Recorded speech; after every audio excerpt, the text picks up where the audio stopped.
The Nebraska Territory of 1862 stretched boundless and unforgiving before those who dared to claim it. In these vast plains, where summer brought scorching heat and winter delivered merciless cold, survival was not merely a challenge. It was a daily testament to human will. For some, the frontier represented opportunity. For others, it became the cruelest teacher. This is the extraordinary story of Margaret Collins, a young mother with unwavering determination, and Black Eagle, a Lakota scout, whose quiet wisdom transcended the bitter hostilities that divided their peoples. Abandoned with her infant son during the harshest winter in decades, Margaret's journey would become a powerful testament to human resilience and the profound connections that can form when all hope seems lost. Before we jump back in, tell us where you're tuning in from. And if this story touches you, make sure you're subscribed, because tomorrow I've saved something extra special for you. The summer of 1862 had yielded to autumn with unusual swiftness across the Nebraska Territory. Golden prairie grasses bent under increasingly cold winds, and the once abundant wildflowers had long since surrendered their blooms to the coming frost. For the residents of Riverbank Settlement, the changing season brought a familiar urgency: the race to complete final harvests, secure adequate firewood, and preserve enough food to survive the isolation winter would soon impose. The settlement itself was barely 4 years old, a collection of rough-hewn buildings and determined souls carved into the wilderness, approximately 30 miles from Fort Kearney. Most dwellings were simple log structures with stone foundations, clustered around a small general store, a one-room schoolhouse, and a modest church that doubled as the town meeting hall. The 40-some residents considered themselves fortunate. They had survived the initial challenges of frontier life and established a foothold that promised eventual prosperity. Among these hopeful settlers, the Collins cabin stood slightly apart, situated a quarter-mile from the main cluster of buildings. On a small rise overlooking Wolf Creek, the location offered a commanding view, but made for a lonely existence, especially since Thomas Collins had departed 6 months earlier for the Colorado goldfields, leaving his wife Margaret and infant son William to manage on their own. Margaret Collins stood in the doorway of her cabin, watching as the settlement's council members trudged up the path toward her home. At 26, her face retained its youthful softness, though the frontier had begun etching fine lines around her eyes and across her forehead. Her brown hair was pulled back in a simple knot, and her blue eyes, once sparkling with the adventure of westward expansion, now held the wariness of a woman who had learned that dreams often carried unexpected costs. She clutched 10-month-old William tighter to her chest, the child's soft breathing a counterpoint to the approaching footsteps. The purpose of this delegation was no mystery. 3 days had passed since the settlement had received word that Thomas Collins was among 12 men killed when their mining camp was swept away in a flash flood. The letter, carried by a trader making his way eastward, contained no details. Beyond the grim facts, no body had been recovered, no personal effects returned. Mrs. Collins greeted Harold Barnes, the settlement's unofficial mayor and owner of the general store. His heavy frame and perpetual frown gave him an intimidating presence despite his relatively short stature. Beside him stood Pastor Miller, whose sympathetic expression did little to mask the discomfort in his posture, and Samuel Whitaker, the settlement's most successful farmer, whose weather-beaten face remained expressionless. "Gentlemen," Margaret acknowledged with a slight nod, "I assume you've come about my situation." She stepped aside, inviting them into the cabin's main room while maintaining her composure with practiced dignity.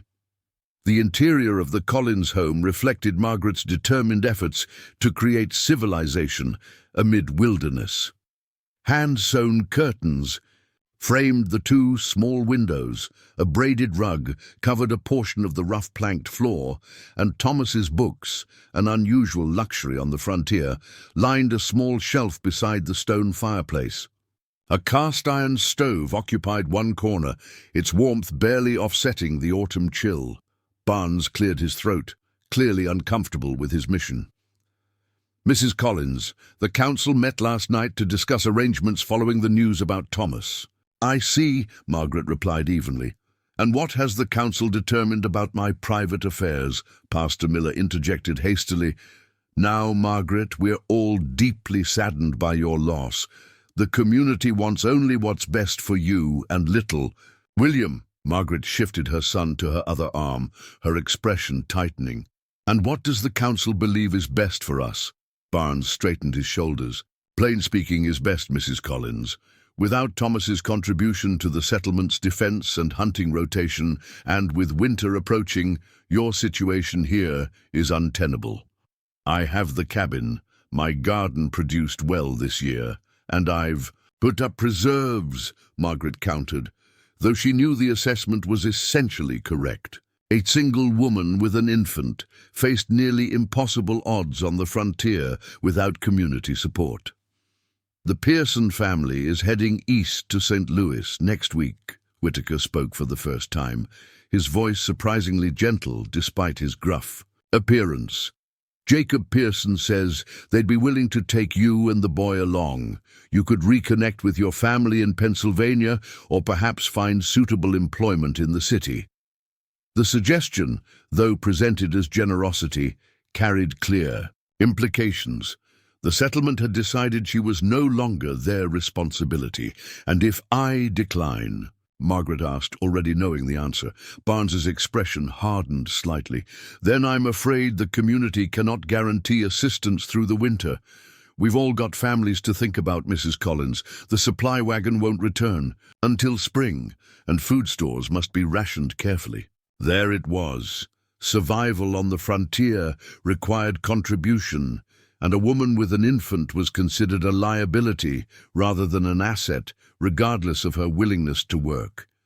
The unspoken message was unmistakable. Accept the Pearsons' offer, or face winter alone. "I need time to think," Margaret said finally, her voice steady despite the coldness spreading through her chest.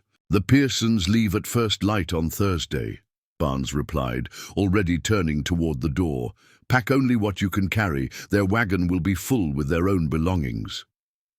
After the men departed, Margaret placed William in his cradle, crafted by Thomas during the joyful months awaiting their first child. The memory of her husband's hands, strong and sure as they shaped the wood, brought fresh grief welling up inside her. They had come west together 4 years earlier, filled with hope and ambition. Thomas would build a prosperous farm. Margaret would establish a home worthy of generations, and together they would help tame the wilderness. Now half of that dream lay buried beneath unmarked Colorado soil, and the other half was being systematically dismantled by those who had once welcomed their contribution to the settlement. The following day passed in agonized deliberation. Margaret moved mechanically through her tasks, feeding William, tending the fire, preparing meals she barely tasted. The practical part of her mind urged acceptance of the Pearsons' offer. St. Louis represented safety, civilization, and the possibility of rebuilding some semblance of a life for her son. Yet her heart rebelled at the thought of abandoning everything she and Thomas had worked to create. The Pearsons were traveling east to join Jacob's brother in a manufacturing venture. They had come west, seeking adventure and independence, but had found only hardship. Their interests lay in returning to comfort and commerce, and their opinions on a woman's proper role were firmly traditional. Life with them would mean surrendering the independence Margaret had come to value, despite its challenges. As the sun set on Wednesday evening, Margaret placed a sleeping William in his cradle and moved to the cabin's single window. Beyond the glass, stars emerged in a sky of deepening indigo, their cold light illuminating the prairie that stretched endlessly in all directions. Thomas had loved this view, this sense of unlimited possibility. "What would you have me do?" She whispered to the empty room. By morning, she had made her decision. She would not go. When the Pearsons' wagon rumbled past her cabin without stopping, Margaret felt a momentary panic. Had Barnes failed to tell them of her refusal? Had they simply assumed she wouldn't join them?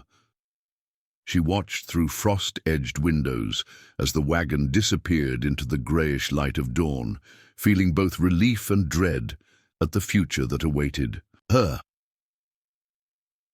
3 days later, Margaret's situation had grown precarious. The temperature had plummeted further, and her woodpile was dwindling rapidly. She had taken to wearing multiple layers of clothing, preserving her limited firewood for essential cooking and keeping William warm. The settlement had made its position clear. No one had visited or offered assistance since the council's delegation. On the 4th morning, she woke to find her water bucket frozen solid. The fire had died overnight, and her breath formed visible clouds in the frigid air of the cabin. With trembling hands, she dressed hurriedly and wrapped William in every available blanket before venturing outside to gather the last of her firewood. The world beyond her door had transformed into something alien and hostile. Snow had fallen heavily during the night, creating deep drifts against the north wall of her cabin. The path to the settlement was completely obscured, though smoke rising from distant chimneys proved life continued there without her. As Margaret struggled to carry the final armload of wood inside, a figure appeared at the edge of her property. For a moment, hope flared that someone from the settlement had come to check on her welfare. Then she recognized the imposing silhouette of Samuel Whitaker, the farmer who had sat silently during most of the council's visit. "Mrs. Collins," Whitaker called, trudging through the deep snow toward her. "Didn't expect to find you still here. Thought you'd gone with the Pearsons." Margaret clutched the wood tighter. "I declined their offer, Mr. Whitaker." Whitaker's weathered face registered surprise, then something closer to anger. "That wasn't wise, ma'am. Not wise at all." He glanced at her dwindling woodpile and the thin smoke from her chimney. "I came to check if there might be anything of value left in the cabin. Barnes mentioned you'd likely abandoned it, and there's the matter of Thomas's outstanding debt at the store." The boldness of his assumption that she would simply disappear, that her home and belongings would be forfeit, struck Margaret like a physical blow. "This is my property, Mr. Whitaker. I've abandoned nothing." Whitaker's expression hardened. "Property requires payment of taxes, Mrs. Collins. Taxes I doubt you can afford." "I will settle any legitimate debts," Margaret interrupted, summoning dignity despite her desperate circumstances. "But not by surrendering my home to scavengers." A dangerous look crossed Whitaker's face. "Careful with your words, Mrs. Collins. You've no protector now, and winter's just begun. Pride makes for cold comfort when the blizzards come." With that thinly veiled threat, he turned and trudged back toward the settlement, leaving Margaret, shaking, partly from cold, partly from fury, and partly from the terrible knowledge that he was right. She had food for perhaps another week, firewood for 3 days if she was careful, and no prospects for obtaining more of either. That night, as temperatures plunged to new depths and wind rattled her windows with increasing ferocity, Margaret faced the truth she had been avoiding. She would not survive this winter alone. The settlement had made its decision about her value, and that decision amounted to abandonment. In the darkest hours before dawn, with William sleeping fitfully beside her, Margaret made a final desperate plan. She would attempt to reach Fort Kearney, some 30 miles to the southwest. It was a perilous journey in good weather, potentially fatal in these conditions, but remaining meant certain death for both her and her son. By first light, she had packed everything she could carry, a small amount of food, Thomas's hunting knife, matches wrapped carefully in oilcloth, an extra blanket, and his compass. She dressed in layers, wrapping a woolen scarf around her face and securing William to her chest in a makeshift sling that would allow her to keep him warm against her body while leaving her arms free. As Margaret stepped out into the bitter morning, a sense of finality washed over her. She might never see this home again, the home where she and Thomas had laughed and loved and planned their future. Tears threatened to freeze on her cheeks as she whispered a goodbye to the life they had built, and the dreams now buried with him. The journey began deceptively well. Though the snow was deep, the skies had cleared overnight, leaving the landscape eerily still under a pale blue expanse. Margaret oriented herself using Thomas's compass, keeping the rising sun to her left as she pushed southwest toward Fort Kearney. For the first few hours, determination drove her forward. She pictured the fort with its solid walls and garrison of soldiers, imagining herself finding safety there, perhaps employment as a laundress or cook, rebuilding life for herself and William among people who might value her willingness to work. Against her chest, William remained mercifully quiet, lulled by the rhythm of her movement and exhausted by the cold. Occasionally she stopped to offer him sips of water from the canteen she carried, grateful for his uncomplaining nature, even as she worried about the journey's effects on his small body. But as midday approached, clouds began gathering on the horizon, dark and ominous. The wind picked up, carrying the first biting flakes of a new storm. Margaret quickened her pace, though fatigue had already begun to set in, her legs leaden from pushing through snow that sometimes reached her knees. By early afternoon, the storm had engulfed her completely, visibility reduced to mere feet in front of her, and the howling wind disoriented her sense of direction, even with the compass.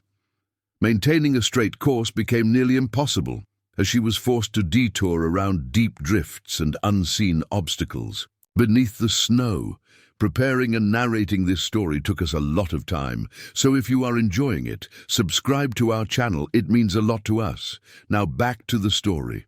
Keep moving, she urged herself, Thomas's voice seeming to echo in her mind. To stop is to die. But as the short winter day began to fade, Margaret realized with growing horror that she was lost. The landmarks she had tried to memorize from Thomas's old maps were obscured by the blizzard. Worse, her strength was failing rapidly. Each step required more effort than the last, and William had begun crying weakly against her chest, his small body shivering despite the layers wrapped around him. As darkness fell in earnest, Margaret stumbled upon a small copse of trees, barely more than a dozen pines clustered together, but offering minimal shelter from the driving snow. With the last of her strength, she crawled beneath the lowest branches of the largest tree, huddling against its trunk and unwrapping her outer blanket to create a tent-like shelter over herself and William. Just until the storm passes, she whispered, knowing even as the words left her lips that she was lying to herself. The storm showed no signs of abating, and even if it did, she had no clear idea of which direction to travel come morning. The cold penetrated her layers of clothing, and the blanket that had seemed so substantial in her pack now felt paper-thin. Margaret's thoughts turned to Thomas. Perhaps there was mercy in this end, a reunion with him beyond the veil of this life, but William deserved better than to perish in his mother's arms, victim of a community's indifference and nature's brutality. Not yet, she murmured, forcing her eyes to stay open as William's cries weakened. Not like this, but nature cared nothing for human determination. The blizzard raged on, depositing snow around her impromptu shelter, gradually encasing them in a tomb of white. Margaret's consciousness began to fade, her mind drifting into memories of warmer days, of Thomas's smile, of dreams never to be realized. Just as her eyes closed for what she believed would be the final time, a sound penetrated the howling wind. Not The cry of wolves that she had feared might find them, but something rhythmic and deliberate, footsteps approaching through the storm. Margaret forced her eyes open, straining to see through the curtain of snow. A dark silhouette materialized, tall and broad-shouldered, moving with a confidence that defied the blizzard's fury. For a moment, her heart leapt with irrational hope. Thomas somehow returned to her before reality reasserted itself. The figure paused, seemingly scanning the area, then moved with sudden purpose toward her hiding place. Margaret shrank back against the tree trunk, her numb fingers fumbling for Thomas's knife. The dangers of the wilderness extended beyond cold and starvation. Thomas had warned her of desperate men who roamed these territories, men to whom a lone woman would be merely another resource to exploit. The branches parted, and Margaret raised the knife with a hand that trembled from both fear and cold. The figure froze, observing her defensive posture. Then a deep voice spoke, calm and measured despite the raging storm. "You are far from any shelter, pale woman." In the dim light filtering through the snow-laden branches, Margaret could make out features that marked the stranger as Native American. Lakota, she guessed from the distinctive pattern on the winter clothing he wore. His face, partially protected by a fur-lined hood, showed strength, but also a quiet assessment that matched her own wariness. I lost my way," Margaret managed to say, her voice hoarse from cold and exhaustion. "I was trying to reach Fort Kearney." Against her chest, William stirred weakly, a small whimper escaping his blanket wrappings. The man's eyes moved to the bundle against her chest, his expression shifting subtly. "A child," he said, not as a question, but as recognition of the dire nature of their situation. "My son," Margaret confirmed, her protective instinct momentarily overriding her fear of the stranger. The man regarded them silently for a long moment, his expression unreadable in the fading light. "Fort Kearney lies many miles west. This path leads only to death in the snow." "I know that now," Margaret replied, unable to keep a hint of desperation from her voice. She still held the knife, though her grip had weakened as the reality of their situation reasserted itself. This man, stranger though he was, represented their only chance at survival. He seemed to assess their condition with a single glance. "The child will not survive another hour in this cold. You follow close behind." Margaret knew he spoke the truth. William's body had grown alarmingly still against her chest. His cries faded to occasional whimpers that concerned her more than his earlier loud protests. "Can you help us?" she asked directly, pride long since surrendered to maternal desperation. "I can try," the man replied simply. He reached toward her, not for the knife she still clutched weakly, but for the child. "The boy needs warmth quickly.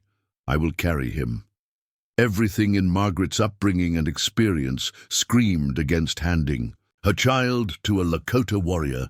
The stories of settler children taken in raids were told and retold around every frontier fire. Yet the rational part of her mind recognized that if this man meant them harm, he could have simply left them to the killing cold or dispatched them already. With trembling hands, she unwrapped William from her chest and surrendered him to the stranger. The man tucked the infant inside his fur-lined coat with surprising gentleness, securing him against his body heat. "Now walk," he instructed, reaching back with his free hand to help Margaret rise from her snow-covered sanctuary. "My shelter lies to the north, not far, but the journey will be difficult in your condition. What is your name?" "Margaret," she replied, finding strange comfort in speaking it aloud after days of silence. "Margaret Collins." He nodded once. "I am called Black, Eagle among my people. The white soldiers at the fort know me as Eagle." He surveyed her critically. "You must walk if you can, Margaret Collins. I will guide you." With that simple declaration, Margaret found herself entrusting her life and her child's to a man from a people she had been taught to fear, a man whose very presence in these territories represented resistance to the westward expansion that had brought her here. The irony was not lost on her, even in her weakened state. Black Eagle led the way, creating a path through the deep snow, occasionally reaching back to steady her when she faltered. He moved with the confidence of someone intimately familiar with this landscape, finding passages through drifts that would have been impossible for Margaret alone. They travelled in silence, save for his occasional instructions. Step here. Watch your footing. Rest a moment. Each delivered with the same economy of words that characterized everything about him. Margaret concentrated on placing one foot before the other, on remaining upright, on following the broad back that represented her only hope of survival. After what seemed like hours but might have been less, the storm began to abate slightly, allowing brief glimpses of the terrain around them. They had entered a more densely wooded area, the trees providing some shelter from the wind and snow. In the distance, Margaret thought she glimpsed a faint glow. Firelight, perhaps. We approach. My winter camp, Black Eagle confirmed, noticing her change in attention. The path grows steeper, take care. Indeed, they began to ascend a gentle slope, the going more difficult as Margaret's strength continued to wane. Twice she stumbled, and twice Black Eagle's strong hand caught her before she could fall. The third time, her legs simply refused to support her anymore, buckling beneath her as darkness edged her vision. Without a word, Black Eagle knelt beside her in the snow. "I must carry you now," he stated simply. "The cold has taken too much of your strength." Before Margaret could protest, though what protest she could reasonably make, she wasn't sure. He had shifted William to a secure position within his coat and lifted her as easily as if she were a child, cradling her against his chest. Thus, sudden warmth of another human body after hours of bitter cold sent a shock through her system, and she found herself instinctively curling closer, seeking the heat his sturdy frame provided. "My shelter lies just ahead," he reassured her, his breath-forming clouds in the frigid air. "Hold fast, Margaret Collins. Your spirit is stronger than this storm." As consciousness faded and her head came to rest against his shoulder, Margaret's last coherent thought was that perhaps death had indeed found her. But it had come in a form very different from what she had imagined. Not the cold embrace of winter, but the strong arms of a stranger whose compassion defied the boundaries between their worlds.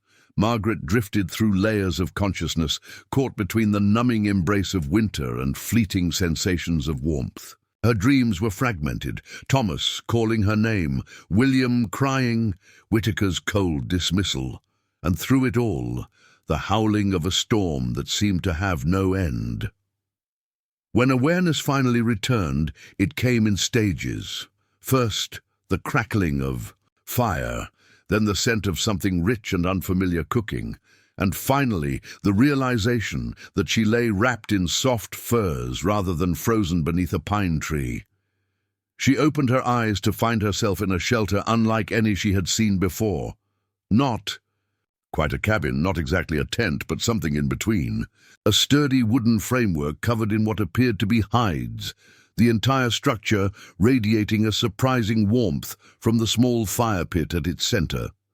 The smoke rose to a hole in the roof, cleverly designed to draw it upward without letting. In the snow that she could still hear falling outside, "The child lives." The voice startled her. Black Eagle sat cross-legged on the opposite side of the fire, his hands busy with what looked like a small bundle of furs. As Margaret's vision cleared, she realized with a surge of relief that the bundle was William, wrapped warmly and sleeping peacefully in a small cradle-like container. "He is strong," Black Eagle continued, noticing her attention fixed on her son. "He took broth and slept without a fever. The spirits favor him." "How long?" Margaret asked, her voice a rasp that barely carried across the small space. "One full a day and night," he replied, setting aside his work to bring her a wooden cup filled with a steaming liquid. "The fever of the cold took you. I thought perhaps your spirit had decided to journey onward. A full day. She had lost an entire day to unconsciousness. Margaret attempted to sit up, only to find her limbs unnervingly weak, as if she'd suffered a long illness rather than simply slept. "Slowly," Black Eagle cautioned, supporting her shoulders as she struggled to rise. "Your body remembers the cold. It will take time to forget." The cup warmed her hands pleasantly as she inhaled the unfamiliar aroma, some kind of broth with herbs she couldn't identify. When she sipped cautiously, the flavor surprised her, rich and earthy, with a slight bitterness that was not unpleasant. "William needs milk," she murmured, looking anxiously toward her son. "I should feed him." "The child has taken broth mixed with deer milk," Black Eagle explained. "An old way when mothers cannot feed. He appears to accept it." Margaret felt a complex mixture of gratitude and unease. This stranger had not only rescued them from certain death, but had somehow managed to nourish her infant son when she could not. The depth of her dependence on him was both salvation and vulnerability. "Thank you," she said simply, the words utterly inadequate for what she owed him. "For my son's life. For mine." Black Eagle acknowledged her gratitude with a slight nod, returning to his place by the fire. "The winter shows no mercy to those unprepared. Why did you travel alone with a child in such weather?" The question was direct, without judgment, simply seeking information. Margaret found herself explaining her situation, Thomas's death, the settlement's withdrawal of support, her desperate attempt to reach Fort Kearney. Black Eagle listened without interruption, his expression revealing nothing of his thoughts. "Your people abandoned one of their own," he said when she finished, the statement flat, but carrying an undercurrent of something not quite anger, but perhaps disapproval. "They saw no value in keeping me," Margaret replied, unable to keep bitterness from her voice. "A widow with a child has little purpose in their eyes once the husband is gone." Black Eagle seemed to consider this. "The Lakota value children above all possessions. A mother would not be cast out, even among the poorest band." His words, though simply stated, carried a weight that made Margaret's throat tighten with emotion. The validation of her worth, something Riverbank Settlement had systematically stripped away, came unexpectedly from a man whose people were portrayed as savages in the newspapers that occasionally reached their settlement. "The storm continues," Black Eagle said, changing the subject. 3 days now, the worst I have seen in many winters." "Will your supplies last?" Margaret asked, suddenly conscious that she and William represented an additional burden on resources. That had been meant for one. A hint of amusement crossed his face. "I prepare well for winter moons. My people do not settle in one place during warm seasons. We follow the buffalo, gather plants, dry meat and berries. Winter camps are stocked to last until spring thaw." He ladled more of the broth into a wooden bowl for himself, the firelight catching the careful craftsmanship of the utensil. "Rest today. Tomorrow, if you are stronger, I will show you this place.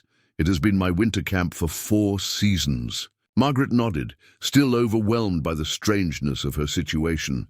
"Why did you save us?" she asked suddenly. "You could have left us." Many would have. Black Eagle looked up from his meal, his dark eyes meeting hers directly across the fire. "Would you have left a child to die in the snow if you had the means to help?" "No," Margaret admitted, "but I'm not—" She trailed off, uncertain how to express the thought without giving offense. "Not Lakota," he finished for her, his expression unchanged. "And I am not white. Yet the storm does not ask what color skin freezes beneath it. The wolf does not care what language is spoken by the flesh it hunts. We are all simply human before the winter." The profound simplicity of his worldview silenced her. Margaret finished her broth, feeling strength gradually returning to her limbs. As the day progressed, she drifted in and out of sleep, her body demanding rest to recover from its ordeal. Each time she woke, Black Eagle was engaged in some task, preparing food, mending equipment, caring for William with a competence that surprised her. By evening, Margaret felt well enough to sit up properly, wrapped in the fur blanket he had provided. The storm continued unabated outside, its howling a constant reminder of the fate she and William had narrowly escaped. Black Eagle prepared a more substantial meal, some kind of stew with dried meat and wild roots that tasted better than anything Margaret had eaten since Thomas died. William had awakened, alert but quiet, apparently content in the strange surroundings that had saved his life. "Your shelter," she said as they ate. "It's remarkable. I've never seen anything like it. It is called a teepee among my people," he explained, "not our summer dwelling. Those are larger, made to be moved when we follow the buffalo. This is smaller, reinforced for winter storms. The frame is lodgepole pine. The covering buffalo hide is treated to keep out wind and rain." "You built this alone?" she asked, impressed by the craftsmanship. Black Eagle nodded. "4 winters ago. Each year I return, strengthen what is weakened, replace what has worn. It becomes stronger with time." Something in his tone suggested he spoke of more than just the shelter. Margaret found herself curious about this man who lived between worlds, clearly maintaining Lakota traditions while also interacting enough with white settlements to speak excellent English and understand their ways. "You mentioned the fort," she said cautiously. "Do you trade there?" "Sometimes I guide for the army. When they pay well," he replied. "I understand the land, the weather, the movement of people. Information has value." His pragmatism surprised her. "Isn't that difficult, given the tensions between your people and the army?" Black Eagle's expression remained neutral, but something flickered in his eyes, a complexity of emotion she couldn't decipher. "The world changes, the buffalo grow fewer, the white settlements spread like prairie fire. My band follows the old ways, but we must also understand the new ones to survive." He set down his empty bowl. "I learned your language at the mission school when I was young. Later I served as translator for chiefs who spoke with army leaders.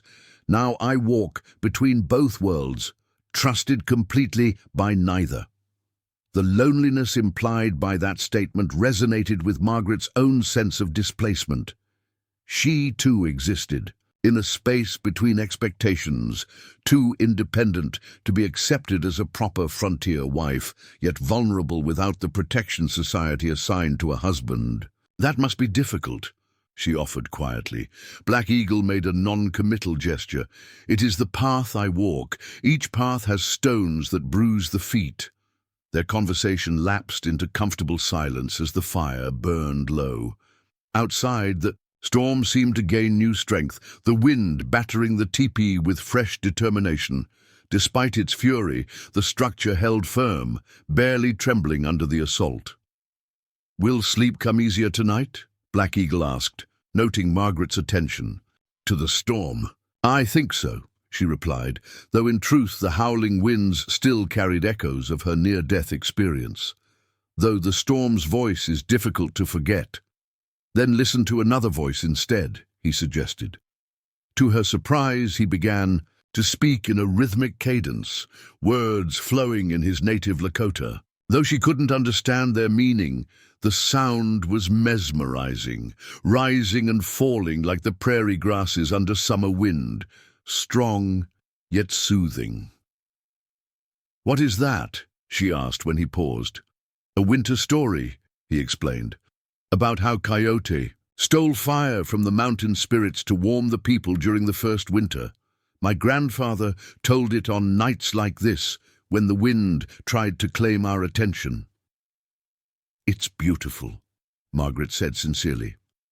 Would you tell it in English? I'd like to understand." Something like approval flickered across Black Eagle's face. He settled more comfortably before the fire and began to translate the tale, his voice taking on the same rhythmic quality despite the change in language. Margaret listened, entranced, as he wove the story of Coyote's cleverness, the anger of the mountain spirits, and the gratitude of the people who received the gift of fire. When he finished, the storm still raged, but Margaret found she could hear it differently now, not as the voice of death narrowly escaped, but as merely the backdrop to this unexpected moment of connection across cultures. "Your people have many such stories?" she asked. Black Eagle nodded. "Stories teach everything: how to live, how to hunt, how to respect the spirits, how to understand the world. They are how wisdom passes from grandparent to child."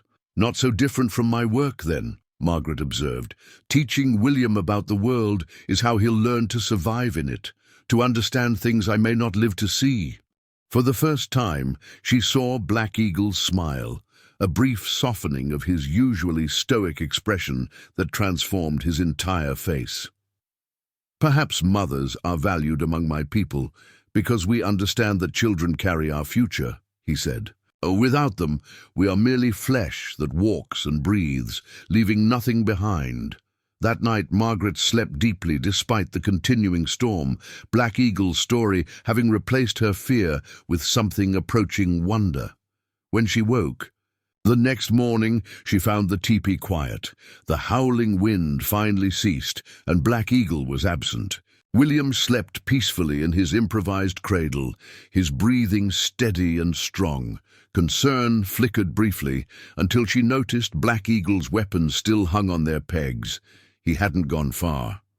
With effort, she rose and dressed in her own clothes, which had been carefully dried and folded near her sleeping place.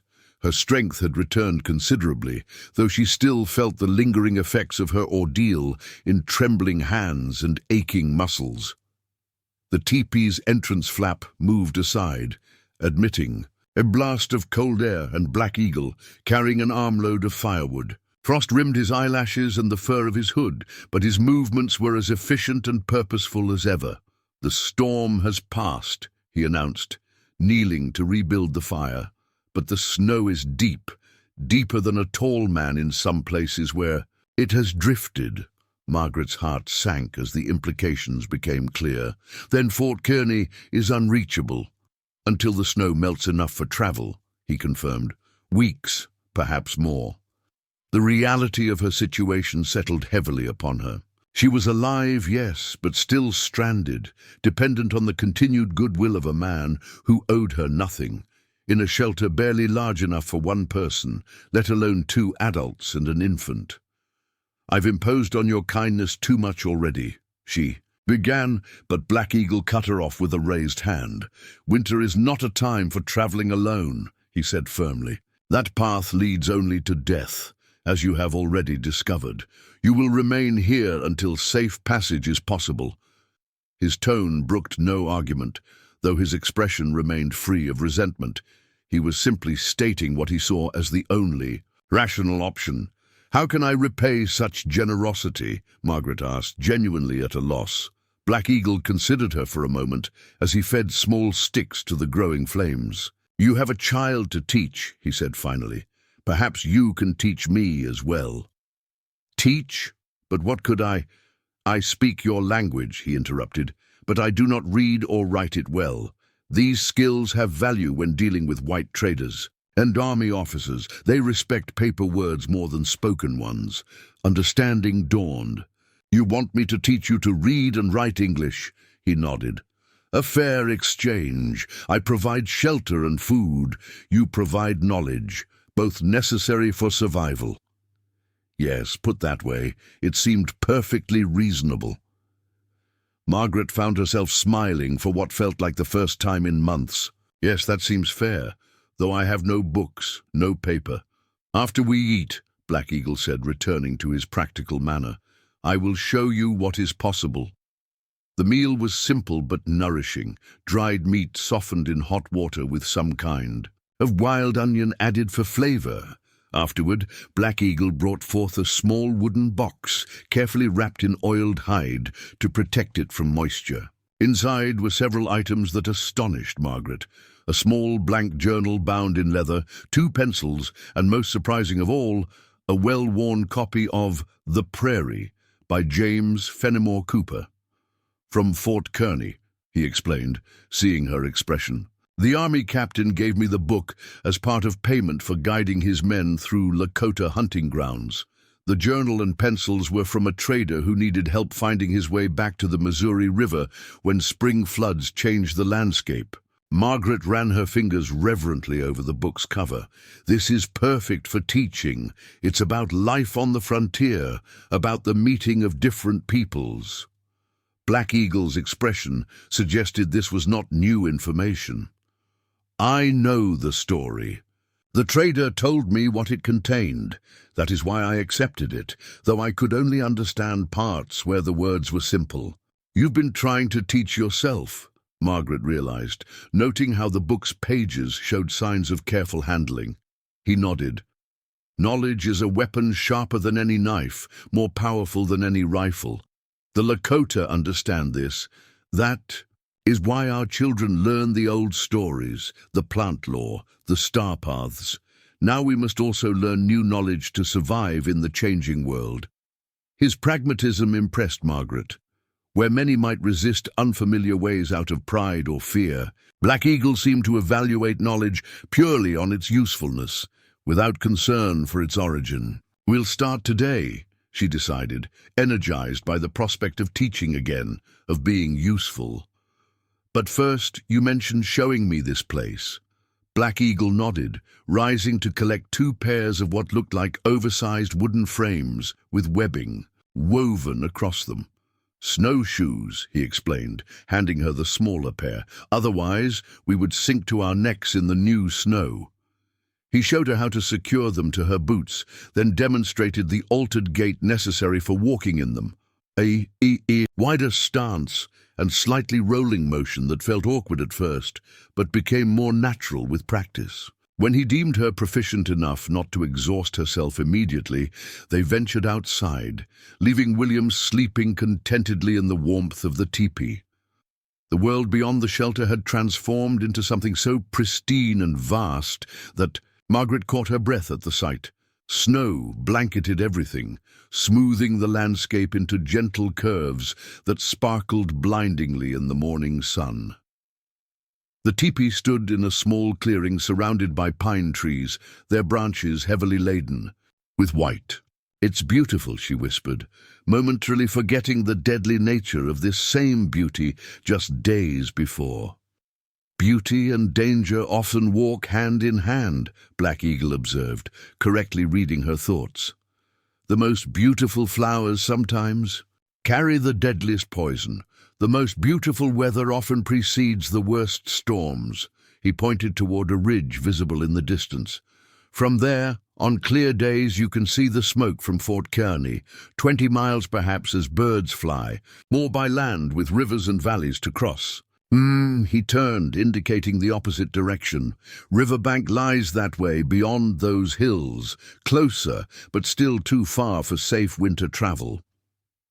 Margaret followed his gesture, surprised to find she felt no longing at the mention of the settlement that had cast her out, only a dull ache for the home she and Thomas had built there, now likely claimed by Whitaker in payment of her debts. As they completed their circuit and returned to the teepee, Margaret found herself overwhelmed with gratitude, not just for her rescue, but for this glimpse into a way of life that respected and adapted to the land rather than attempting to conquer it. "Thank you," she said simply as they removed their snowshoes at the teepee entrance, "for sharing this with me." Black Eagle met her gaze, his expression thoughtful. "You see with different eyes than many white women," he observed.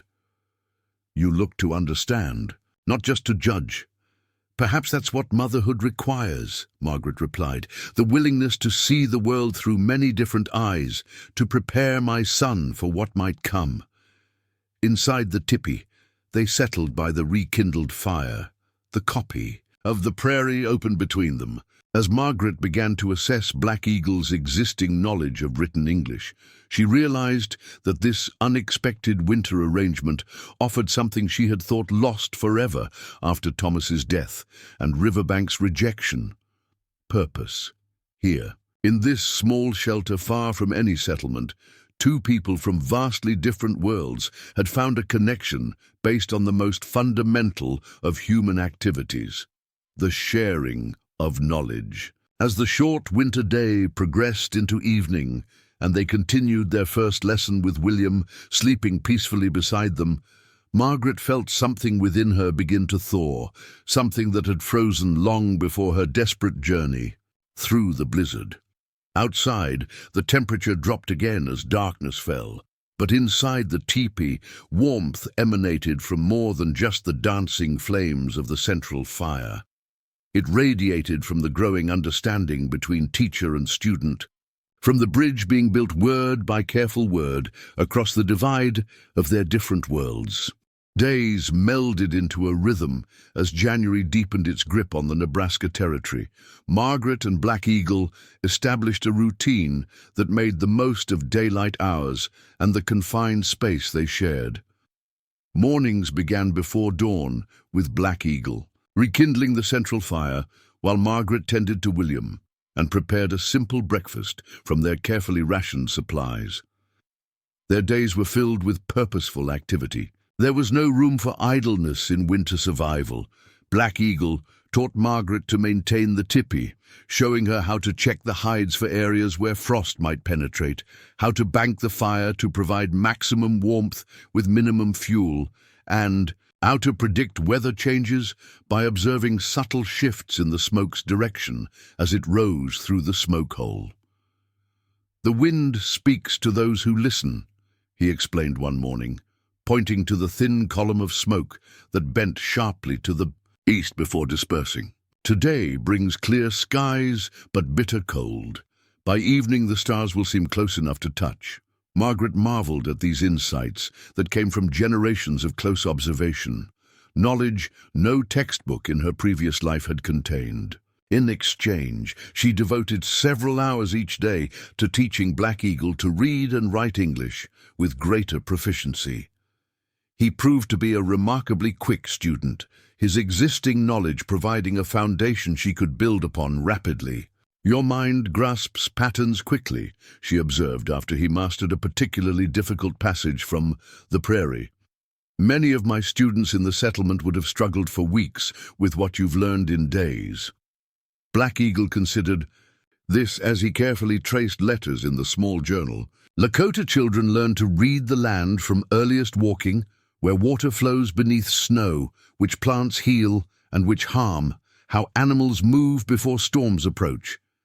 Perhaps seeing patterns is not so different, whether in tracks on the ground or marks on paper. This perspective, drawing connections between his traditional knowledge and the new skills he sought, fascinated Margaret. As a mother, she had always believed in building bridges between the familiar and the unknown, but never had she seen anyone forge these connections with such natural insight. By the end of their second week together, Black Eagle could read substantial portions of text without assistance and write simple but clear messages. His progress gave Margaret a sense of accomplishment she had sorely missed since losing Thomas and being cast out from Riverbank. In turn, Black Eagle's lessons extended beyond basic survival skills. He began teaching Margaret to identify useful plants preserved in his carefully maintained storage, which roots could be used for medicine, which berries provided vital nourishment through winter months, and which herbs added flavor to otherwise bland preserved foods. "This is bear root," he explained one afternoon, showing her a small pouch of dried aromatic root pieces, good for chest sickness and fever. "This," he indicated another container with fragrant dried leaves. "Wild mint eases breathing when sickness makes it difficult."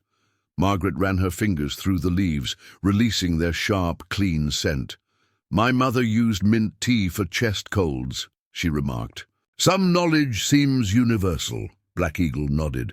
"Many plants speak to all peoples in the same voice. Others keep their secrets unless approached with proper respect."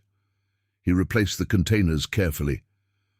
"When spring comes, I will show you how they grow, where to find them." The casual mention of spring, still months away, caught Margaret by surprise. It implied a continuation of their association beyond the immediate crisis, something she had carefully avoided considering. What future awaited her and William when the snow melted? The question lingered, unasked but increasingly present. Their evenings established their own pattern.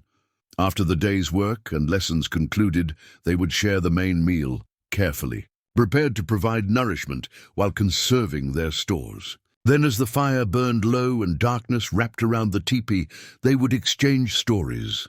Black Eagle sharing Lakota legends that explained the origins of constellations or the changing seasons, Margaret recounting tales from the books she had cherished or histories she had planned to teach William as he grew. One evening, as a particularly bitter cold snap held the prairie in its grip, Black Eagle asked a question that had apparently been on his mind. "The settlement that rejected you, were all your days there unhappy?" Margaret looked up from the small piece of deerskin she was learning to soften using techniques Black Eagle had demonstrated. The question stirred memories she'd been avoiding. "No," she admitted softly. "There were good days when Thomas was alive. We had purpose.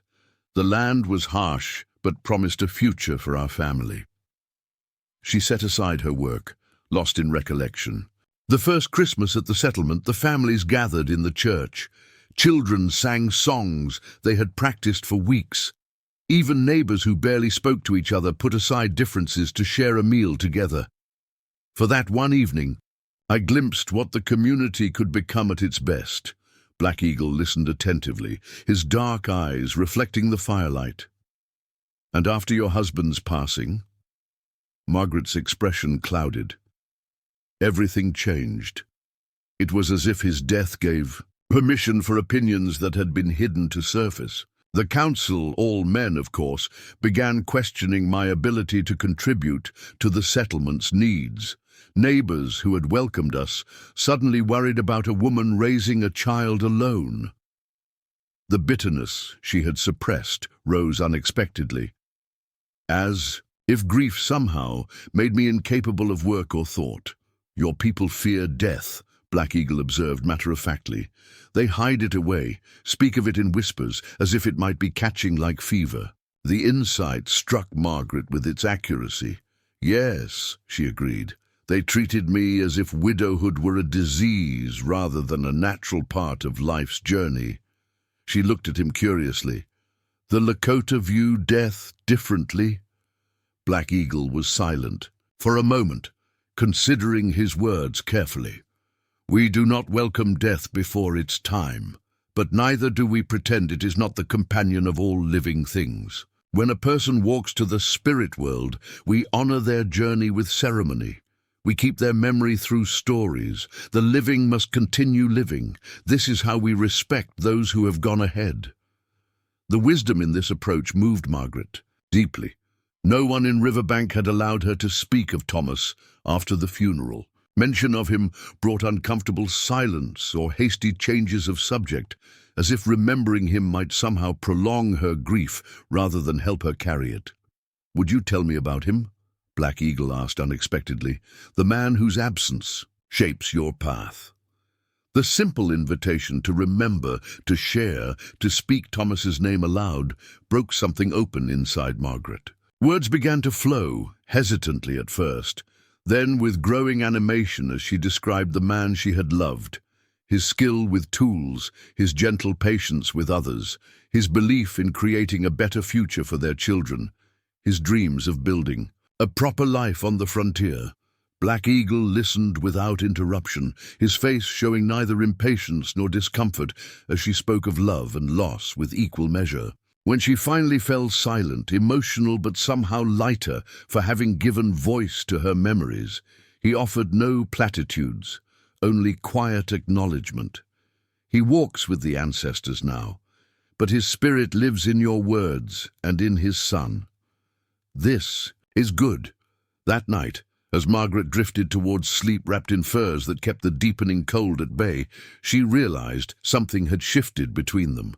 The simple act of bearing witness to her grief, neither minimizing it nor being consumed by it, had created a deeper level of trust than mere survival cooperation had established. The following morning brought a new challenge.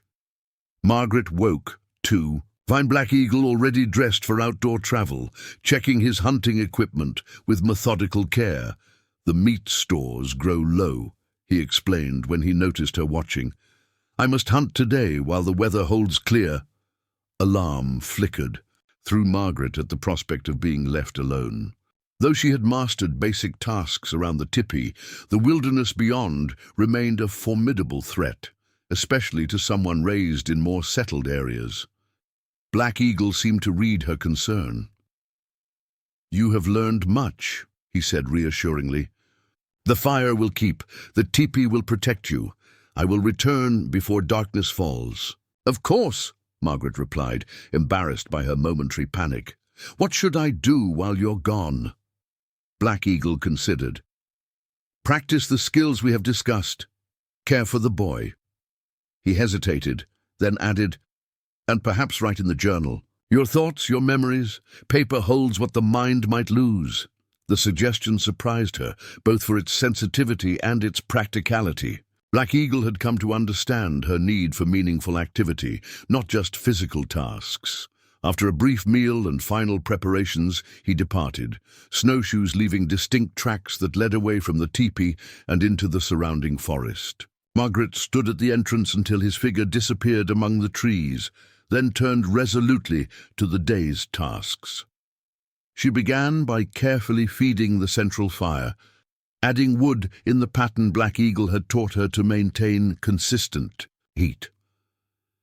Next, she checked the teepee's perimeter, ensuring no weak points had developed in the structure. Satisfied with its condition, she turned to caring for William, who had grown noticeably stronger in the weeks since their rescue. The repetitive nature of her work allowed her mind to wander. For the first time since their arrival, Margaret found herself truly alone with her thoughts, without the immediate presence of her unexpected benefactor. She realized how quickly she had grown accustomed to his company, the quiet assurance he brought to every task, the unexpected insights that often emerged from his observations, even the comfortable silences that frequently settled between them. What would happen when winter released its grip on the prairie? The question that had hovered at the edges of her consciousness now demanded consideration. Her original plan to reach Fort Kearney seemed both naive and increasingly unnecessary. Manthei, Fort had been merely a destination chosen out of desperation. She had no connections there, no guarantee of welcome. Margaret paused in her work, struck by a realization. In the weeks since Thomas's death, she had experienced more rejection than in her entire previous life, yet also more genuine acceptance. Black Eagle had offered shelter and knowledge without condition, seeing value in what she could contribute rather than limitations in what she could not. The contrast with Riverbank's treatment could not have been more stark. There, her status as a widow had become a liability, her independence a threat to established order. Here, in a simple teepee miles from any settlement, her knowledge was respected, her capacity for learning new skills encouraged. As promised, she turned to the journal after completing her other tasks. The blank pages seemed intimidating at first. What thoughts deserved permanence? After hesitation, she began writing not a structured narrative, but impressions and reflections, observations about William's growing strength, notes on skills she had learned, memories of Thomas that she wanted to preserve, and increasingly thoughts about the man whose absence now felt tangible in the small shelter. The day passed more quickly than she had anticipated. When the light began to fade, Margaret added more wood to the fire and moved to the teepee entrance, scanning the tree line for signs of Black Eagle's return. As minutes stretched into an hour with no sign of him, concern began to build. What if he had encountered trouble? A hunting accident, hostile travelers, or simply the unforgiving cold that could claim even the most experienced outdoorsman? Just as she was considering her limited options, she could hardly set out to search for him. A movement at the forest edge caught her attention. Black Eagle emerged from the trees, moving more slowly than usual, dragging what appeared to be a travois, laden with his hunt. Margaret quickly donned her outer garments and hurried to meet him, relief washing over her at his safe return. As she drew closer, she could see the reason for his labored pace. The travois carried a young deer, already field-dressed but still a substantial burden to transport alone through deep snow. "Let me help," she called, reaching him as he paused to adjust his grip on the travois handles. Black Eagle looked up, surprise briefly crossing his features before he nodded acceptance of her offer. Together, they managed the final distance to the tipi more easily, working in tandem to navigate the snow-covered ground. "Successful hunt," Margaret observed as they reached the shelter. "The spirits were generous," Black Eagle agreed, his breath forming clouds in the chill air. "This will see us through many days." The use of us rather than me was not lost on Margaret. Whatever their differences in background, experience, and culture, they had become a unit of sorts, bound by circumstance, but increasingly by choice. As well, the next hours were consumed with processing the deer properly. Nothing could be wasted when survival depended on making maximum use of every resource. Black Eagle showed Margaret how to help prepare the meat for preservation, explaining each step with patient detail. "The tendons will be dried for sinew," he demonstrated, carefully removing and setting aside specific parts, "stronger than any thread your people make. The hide will need careful tanning, but will provide material for moccasins, perhaps winter leggings for you." Margaret worked alongside him, initially clumsy but increasingly confident as she followed his instructions. The work was messy and would have horrified the proper women of Riverbank, but she found satisfaction in its essential purpose. This was not genteel needlework to decorate a home. It was necessary labor that directly contributed to survival. As they worked into the evening, Margaret described her day alone, including her time writing in the journal. Black Eagle listened attentively, seeming pleased that she had used the solitude productively.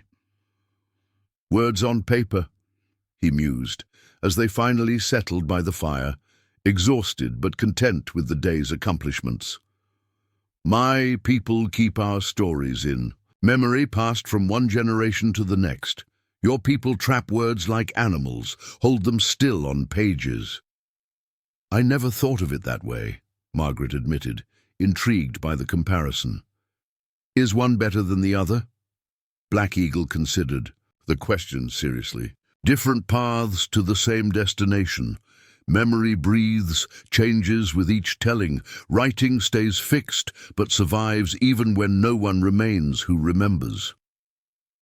He gestured toward the book of the prairie. "Those words were set down before either of us walked this earth. The man who wrote them is long dead, yet his thoughts still speak." "That's why I write for William," Margaret said softly. "So he can know something of his father, of our journey, even if I am not there to tell him." Black Eagle nodded thoughtfully. "Teaching is honored work among the Lakota. Those who know the old ways must share them, or the knowledge dies with them." He paused, then added, "Perhaps when the snow melts, there will be children who would value your teaching." "Lakota children, you mean?" Margaret asked, surprised by the suggestion. "Some bands camp near Fort Kearney in spring. They trade meat and hides with officials." Black Eagle's expression remained neutral, but his eyes held a question. "Some seek to understand white ways, white words. A teacher who respects both worlds might find welcome there." The possibility stunned Margaret, not because it seemed outlandish, but because it felt so unexpectedly right. Teaching had never been merely an occupation to her, but a calling. The idea that her skills might find purpose in a context she had never imagined was both disorienting and exhilarating. "Would that be possible?" she asked cautiously. "A white woman teaching Lakota children. The path between worlds is never easy," Black Eagle replied.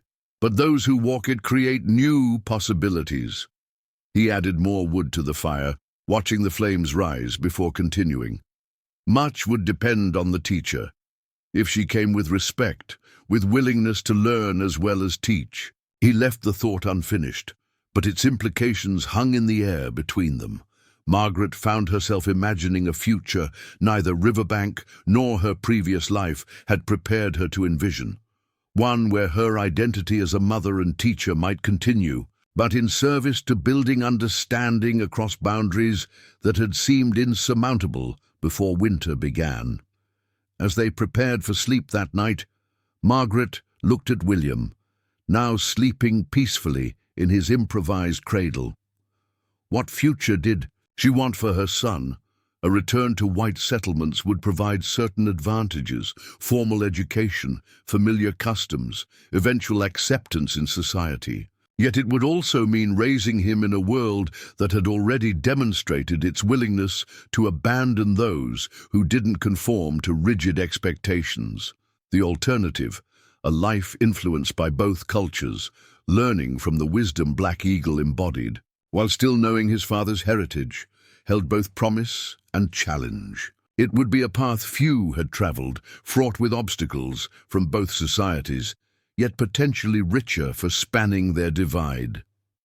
As Margaret settled into her sleeping furs, her decision remained unmade, but the possibilities had expanded beyond anything she could have imagined when she had set out from Riverbank in desperate flight from certain death. Whatever path she ultimately chose, it would be a decision made from growing strength rather than fear, a profound shift that owed its existence to the man who now slept near the teepee entrance, guardian of their shared sanctuary. Outside, the temperature continued to drop under a sky brilliant with stars. But within the shelter, crafted by generations of Lakota wisdom, warmth persisted.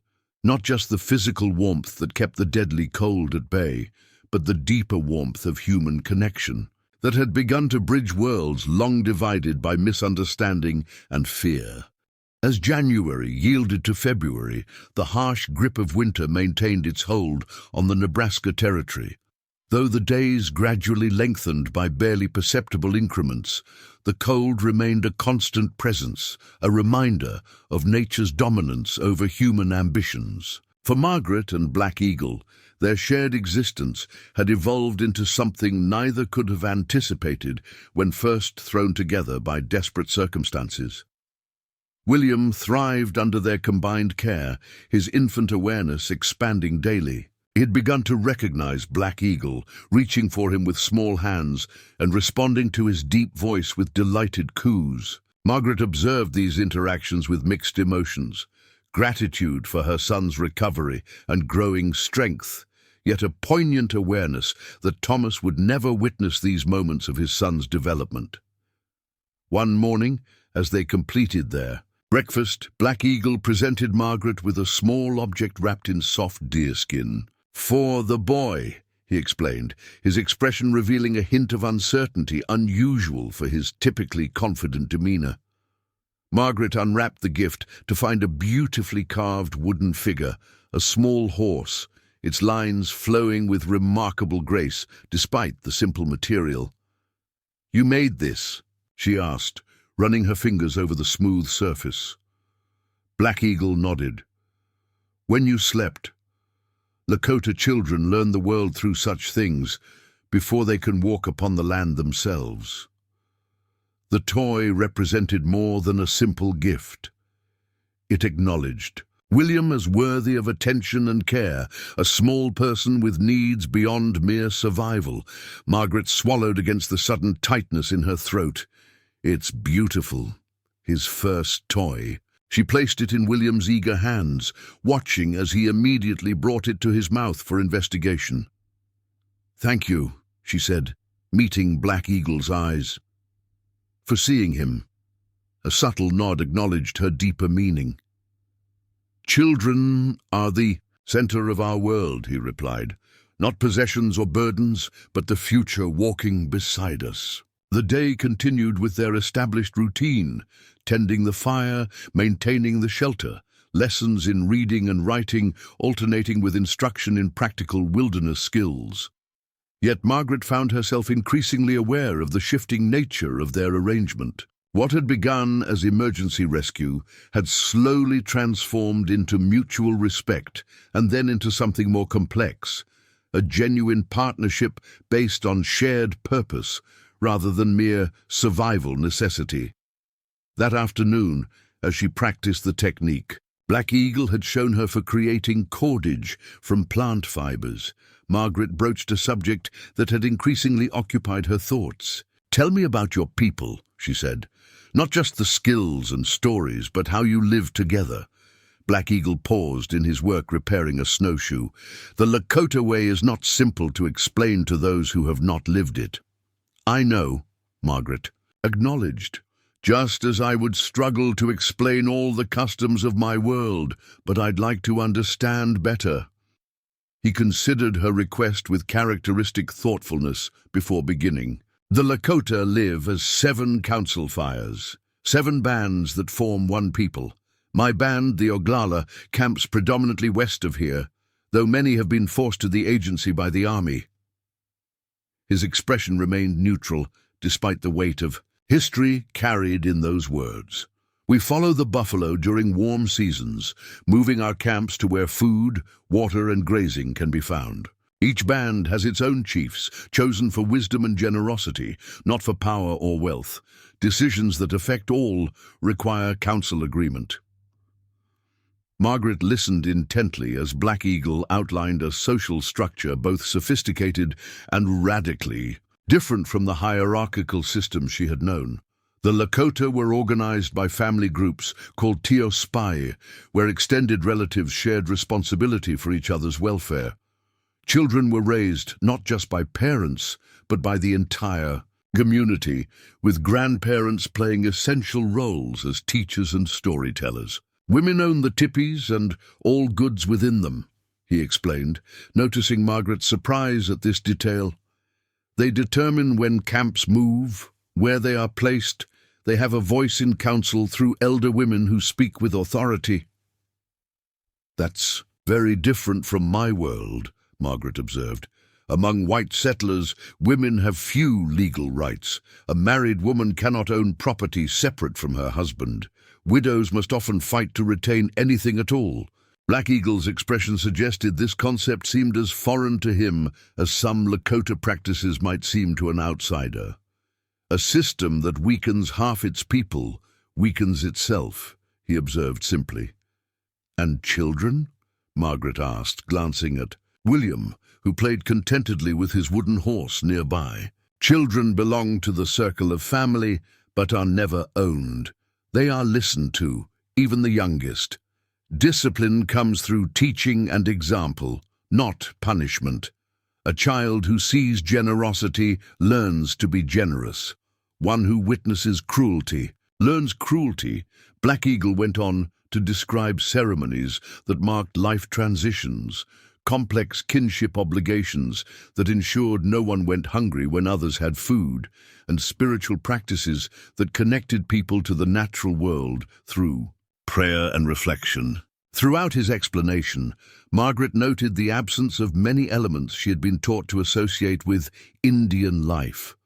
There was no romanticized nobility, no simplistic savagery, just a detailed, practical social system adapted to specific environmental conditions and cultural values. "Your people misunderstand much," Black Eagle concluded, returning to his repair work. "They see our different ways and call them primitive. Yet some of your ways seem primitive to us. How you isolate elders, how you separate yourselves from the land that feeds you." "I never thought of it that way," Margaret admitted. "We're taught that our civilization represents progress, advancement over all that came before." "Progress toward what end?" Black Eagle asked. Not confrontational, but genuinely curious. "More comfort, more possessions." "The Lakota measure wealth differently, by generosity, by knowledge, by strength of relationships." The question lingered in Margaret's mind as their day continued. By what measure should progress truly be judged? The frontier settlements claimed to bring civilization to wilderness, yet that same civilization had abandoned her and William to likely death. when they no longer fit its requirements. Meanwhile, a man from a supposedly savage culture had offered shelter, knowledge, and respect without demanding she sacrifice her identity or autonomy. That evening, as they shared a meal of venison stew enriched with dried berries and wild onions, Margaret reciprocated Black Eagle's cultural lessons by explaining aspects of her own upbringing in Pennsylvania before moving west with Thomas. "My father was a schoolteacher," she explained. "Unusual for the time, he believed girls should be educated equally to boys. My mother disagreed, but allowed it since no sons survived infancy." She described the small town where she had grown up, the church socials and community barn raisings, the annual harvest festival that brought neighbors together across religious and ethnic divisions. "Not so different from the Lakota gathering for summer ceremonies," Black Eagle observed. "People need to come together to remember they are more than separate families." "Yes," Margaret agreed, "though we do it less well on the frontier. Settlements, like Riverbank, are too focused on immediate survival to build true community." As February deepened, their conversations expanded in scope and intimacy. Black Eagle spoke of his childhood, learning to hunt with his father, listening to his grandfather's stories by firelight, his first bewildering encounters with white soldiers when he was just 7 years old. Margaret shared her courtship with Thomas, their dreams of building a prosperous farm in the West, her fears and hopes for William's future. During one bitter, cold afternoon when venturing outside seemed unwise, Black Eagle brought out a small bundle wrapped in soft leather from his personal belongings, something he had not shared before. "These are wasichun, sacred objects," he explained as he carefully unfolded the wrapping to reveal several items: an eagle feather, a small painted stone, a twist of sweet grass, and what appeared to be a child's moccasin, so small it might fit a doll rather than a human infant. Margaret looked at the objects with respectful curiosity. "Why are you showing me these?" "To help you understand." Black Eagle handled each item with reverence. "The eagle feather was given when I completed my first vision quest at 13 summers. The stone comes from a sacred mountain place. The sweet grass connects to prayers." He paused before touching the tiny moccasin. "This belonged to my daughter." Margaret's breath caught. "Your daughter?" Black Eagle's face remained composed, though his eyes carried deep emotion. "She walked to the spirit world during her second winter. Sickness came to our camp, the spotted fever your people brought. Many children were lost." The revelation stunned Margaret. In all their conversations, Black Eagle had never mentioned having been a father. "I'm so sorry," she said softly. "What was her name?" "Watching Thopa, 4 dancing," he replied. "For the 4 eagles that circled above when she was born." His hands gently refolded the leather bundle. "Her mother followed her to the spirit world soon after. This is why I sometimes winter alone, away from my band. The memories walk too closely." There. The shared grief created a new dimension to their understanding. Margaret reached across the space between them, briefly touching his hand, the first time she had initiated such contact. No words seemed adequate, but the gesture carried what language could not. Black Eagle accepted the touch, his hand remaining still beneath hers for a moment, before he carefully secured the bundle and returned it to its place among his possessions. "Now you understand why I could not leave a child to die in the snow," he said simply. The following days brought a subtle shift in their interactions. The shared vulnerability had dissolved another barrier between them. William became a bridge, with Black Eagle showing Margaret traditional Lakota methods for soothing a fussy infant, and games that developed coordination and awareness. In turn, Margaret sang the lullabies of her childhood, translating their meanings when Black Eagle expressed curiosity about the stories they contained. One morning, Black Eagle returned from checking his hunting traps with an excited urgency. Unusual for his typically measured demeanor. "The creek begins to open," he announced. "A small channel of water shows where yesterday there was only ice." Though winter still held firm dominance, this first sign of the eventual thaw carried profound implications. Spring remained distant, but no longer theoretical. Eventually, their isolated existence would end, forcing decisions about the future. "How long?" Margaret asked, understanding the significance. "Many weeks still," Black Eagle replied. "But the land remembers the cycle even when covered in snow. The first birds will return soon." That night, as William slept peacefully and the fire burned low, Margaret broached the subject they had both been circling. "When spring truly comes, what happens?" she asked directly. "To us, I mean." Black Eagle added a small log to the fire, watching the flames find new purchase before responding. "That depends on what you wish, Margaret Collins. The path divides, and you must choose which way to walk." "And what are these paths as you see them?" she pressed, wanting his perspective before revealing her own thoughts. "You could return to your people," he began. "Fort Kearney would receive you. From there, passage east to larger settlements where a woman with your education might find place." His tone remained neutral, though something in his eyes suggested this option held little appeal for him. "Or," Margaret prompted, "you mentioned teaching Lakota children. This remains possible. My band's elder council would listen to my words about your knowledge and spirit. The agent at Fort Kearney claims to seek peace through understanding. He might welcome such a bridge." Margaret considered these options, then asked the question that truly mattered. "And where would you be in either of these futures?" The directness of her question seemed to catch Black Eagle momentarily off guard. He studied her face carefully before responding. "I have walked alone since 4 dancing and her mother departed. It has been the safer path in dangerous times." He paused, choosing his next words with evident care. "But a path walked alone sees only one direction. A path shared might see more."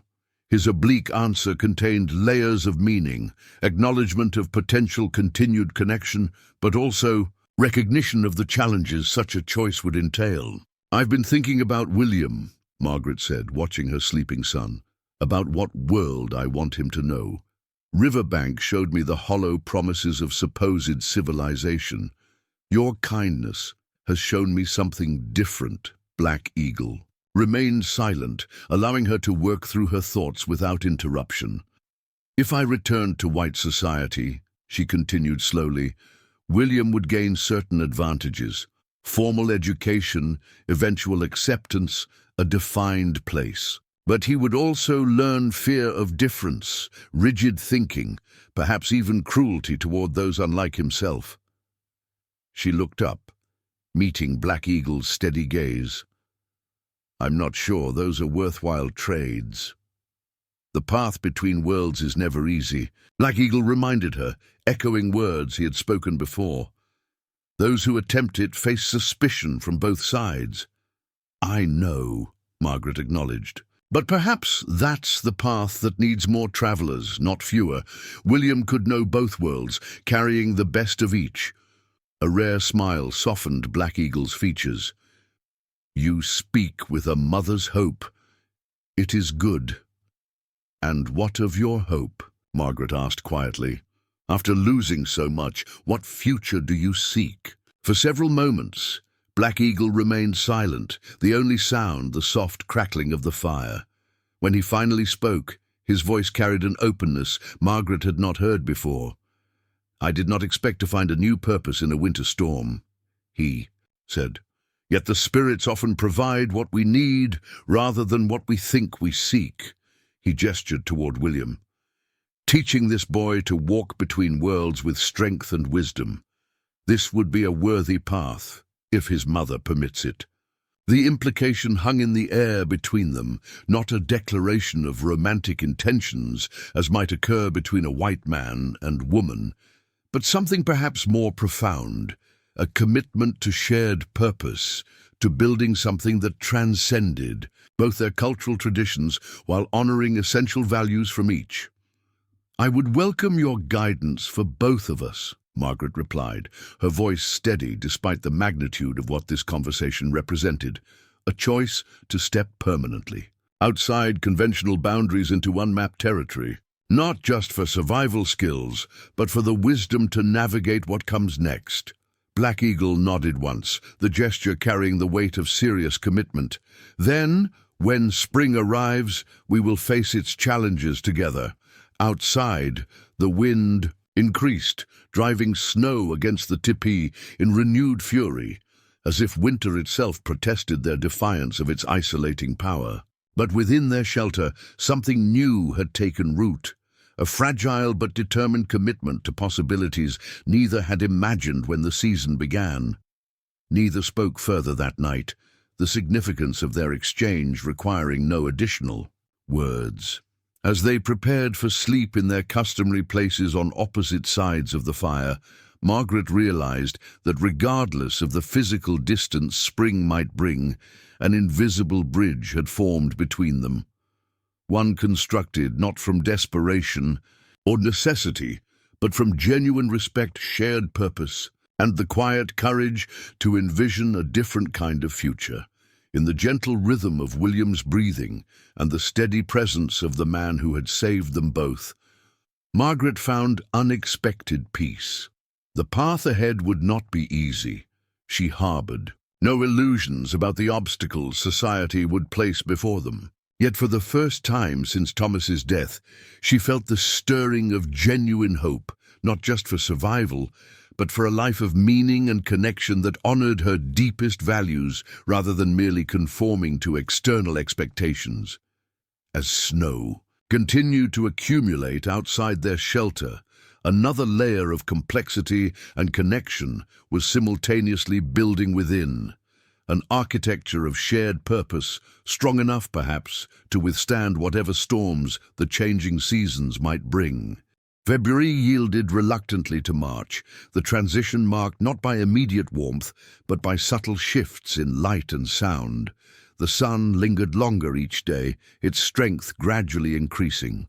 The silence of deep winter gave way to occasional dripping from icicles and the distant calls of returning birds. Though snow still blanketed the landscape, changes were underway beneath the white surface, imperceptible but inevitable preparations for spring's eventual arrival. Inside the teepee, Margaret, Black Eagle, and William had settled into a harmony that would have seemed inconceivable months earlier. Their days followed established patterns of work, learning, and care, yet each brought new discoveries. William had begun attempting to crawl, his determination providing endless entertainment as he struggled to master movement in the confined space.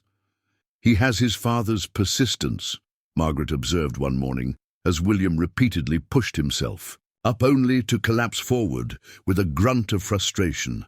Black Eagle, working on fashioning a small drum from a hide stretched over a wooden frame, looked up with quiet amusement. And his mother's stubbornness. The gentle teasing reflected their growing ease with each other. The decision to face spring together had shifted something fundamental in their relationship, allowing a warmth that transcended mere cooperation for survival.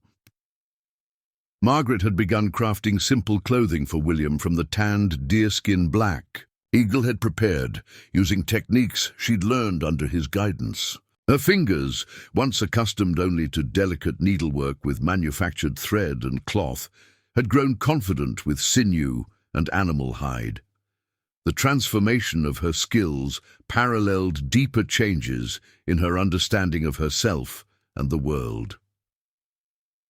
In the riverbank, I would have considered this crude work, she admitted, holding up the small moccasin she had completed. Now I see its elegance, perfect for its purpose, using only what the land provides. Black Eagle nodded. The Lakota way seeks harmony, not conquest. We take what is needed, give thanks, waste nothing. He secured the last sinew binding on the drum frame. Your people often mistake simplicity for ignorance, efficiency for primitiveness. My people, Margaret echoed thoughtfully. I wonder sometimes which people are truly mine now. Their contemplative morning was interrupted by an unexpected sound, the distant but unmistakable crack of a rifle shot. Both froze, instantly alert. Black Eagle moved swiftly to the tipi entrance, lifting the flap slightly to scan the surrounding area. Hunters? Margaret asked in a hushed voice, instinctively gathering William into her arms. Black Eagle shook his head, his posture tense. Army patrol would not hunt here. Settlers would not travel this far from protection. He listened intently as another shot sounded, closer this time. Those are not hunting shots. He moved with focused efficiency, retrieving his own rifle from its protective wrapping and checking that it was loaded properly. Stay inside, he instructed Margaret. Keep the boy quiet if possible. What's happening? Worry sharpened her voice as she clutched William tighter. Perhaps nothing dangerous, Black Eagle replied, though his actions belied the reassurance. But unknown riders approach from the southwest. If they are friendly, no harm comes from caution. If not, he left the implication unspoken. Margaret nodded, understanding the rational precaution. The winter had provided an illusion of isolation, but the outside world with its conflicts and dangers remained real. Be careful, she urged, as he prepared to exit. Black Eagle paused, meeting her concerned gaze. I go only to observe from the ridge. I will return shortly. With that, he slipped out into the late morning light, rifle in hand, moving with the silent efficiency of a man accustomed to wilderness vigilance. Left alone with William, Margaret worked to calm her racing thoughts. The sound of gunfire had shattered the peaceful routine of their existence, reminding her of vulnerabilities she had temporarily forgotten. She moved methodically through practiced tasks, feeding William, securing loose items within the teepee, positioning herself where she could watch the entrance while remaining out of direct sight from outside. Time stretched interminably as she waited. William, perhaps sensing her tension, became increasingly fussy. Margaret rocked him gently, singing softly to mask both his cries and her own anxiety. Each additional minute of Black Eagle's absence increased her concern. When the teepee flap finally moved, she nearly cried out in relief. Black Eagle entered quickly, his expression grave. 3 riders, he reported without preamble. 2 white men, 1 Pawnee scout. They follow the creek valley toward Fort Kearney. He set his rifle down, but remained standing, clearly troubled by what he had observed. Soldiers? Margaret asked. Black Eagle shook his head. Not in uniform. The white men wear frontiersman clothing, but their horses carry army saddles. Pawnee rides as a scout. Could they be traders? Perhaps. Or army scouts in plain clothes. His gaze met hers directly. They have found our tracks. The implication was immediate and concerning.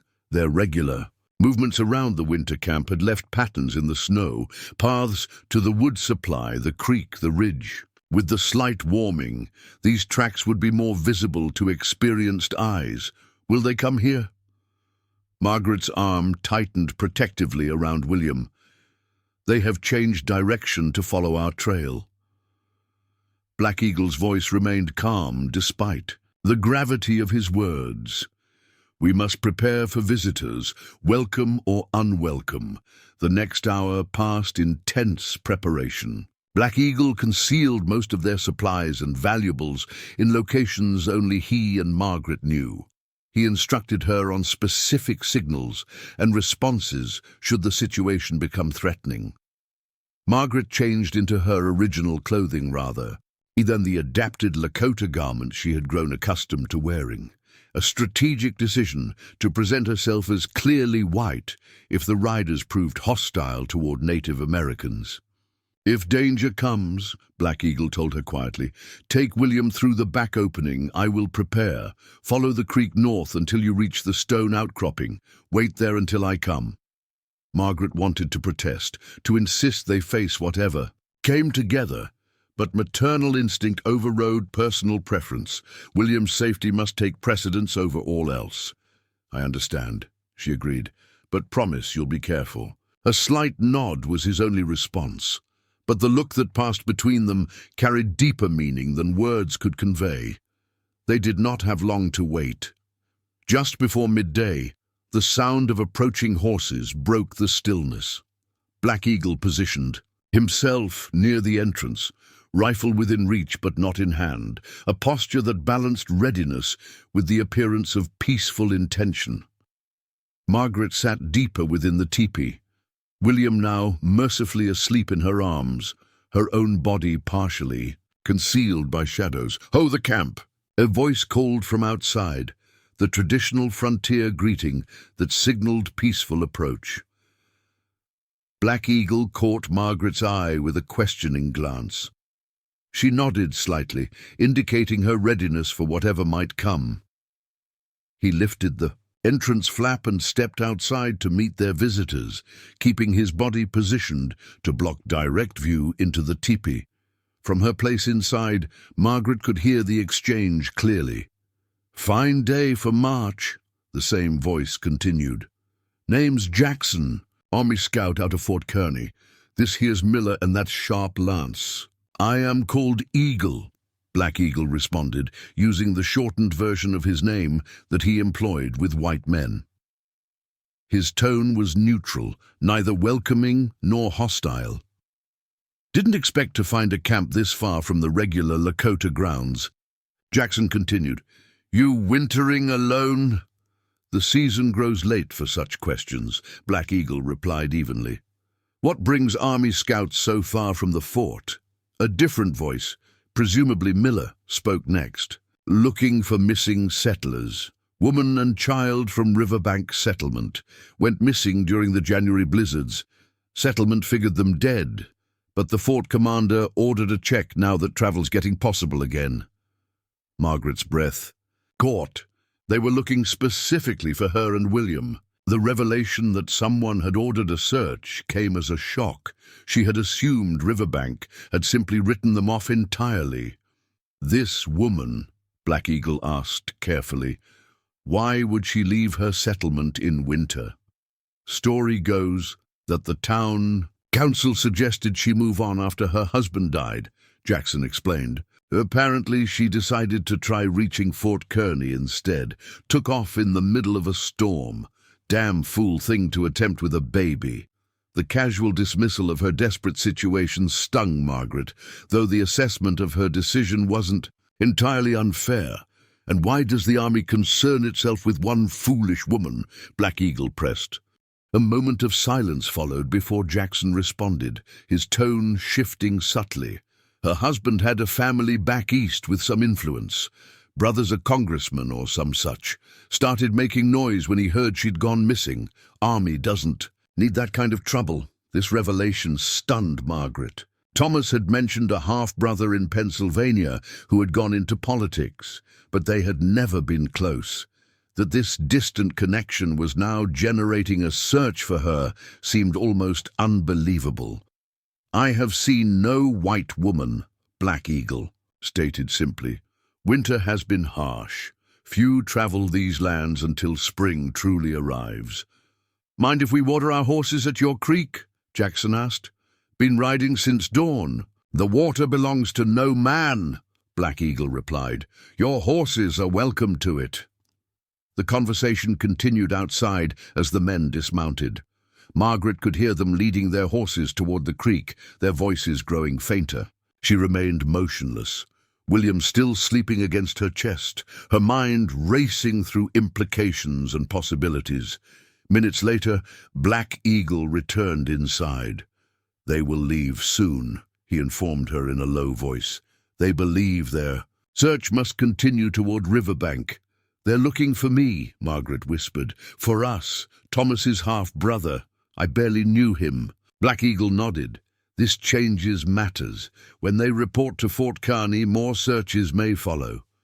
Should I reveal myself? The question had formed instantly in Margaret's mind. Tell them we're safe. Send word to Thomas's brother. Before Black Eagle could respond, a commotion erupted outside. A child's cry. William had awakened, his voice carrying clearly through the teepee walls. Footsteps approached rapidly, and the entrance flap was thrust aside without ceremony. Jackson stood framed in the opening, his weathered face registering shock as he took in the scene. Margaret holding William, clearly alive and well within a Lakota teepee. "Mrs. Collins?" he asked incredulously. Margaret rose to her feet with as much dignity as she could muster. "I am Margaret Collins. This is my son, William." Jackson's hand had moved instinctively to his sidearm, his gaze darting between Margaret and Black Eagle, clearly struggling to assess the situation. "Ma'am, are you being held here against your will?" The implication sparked immediate indignation in Margaret. "I most certainly am not. Mr. Eagle saved our lives during the blizzard when Riverbank Settlement cast us out to die. We have been recovering under his protection until safe travel becomes possible." Jackson's expression reflected clear disbelief. The other men had approached behind him, creating a tense tableau at the teepee entrance. "Ma'am," Jackson began carefully, as if speaking to someone not fully in command of their faculties, "why don't you gather your things and the boy? We can escort you to Fort Kearny immediately.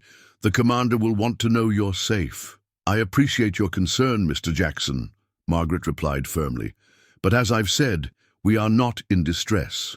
When the trails clear sufficiently, we will make our own way to the fort." "We?" Jackson's gaze hardened as it shifted to Black Eagle. "Yes," Margaret confirmed, stepping forward to stand beside Black Eagle, a deliberate demonstration of their alliance. "Mr. Eagle and I have made arrangements for the spring."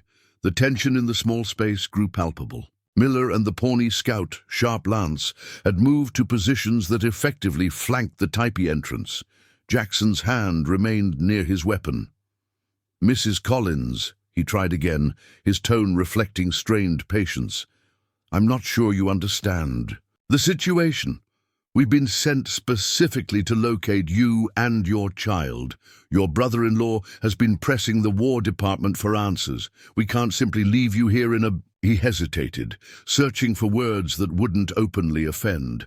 "In your current circumstances," Black Eagle spoke then, his voice calm but carrying unmistakable authority.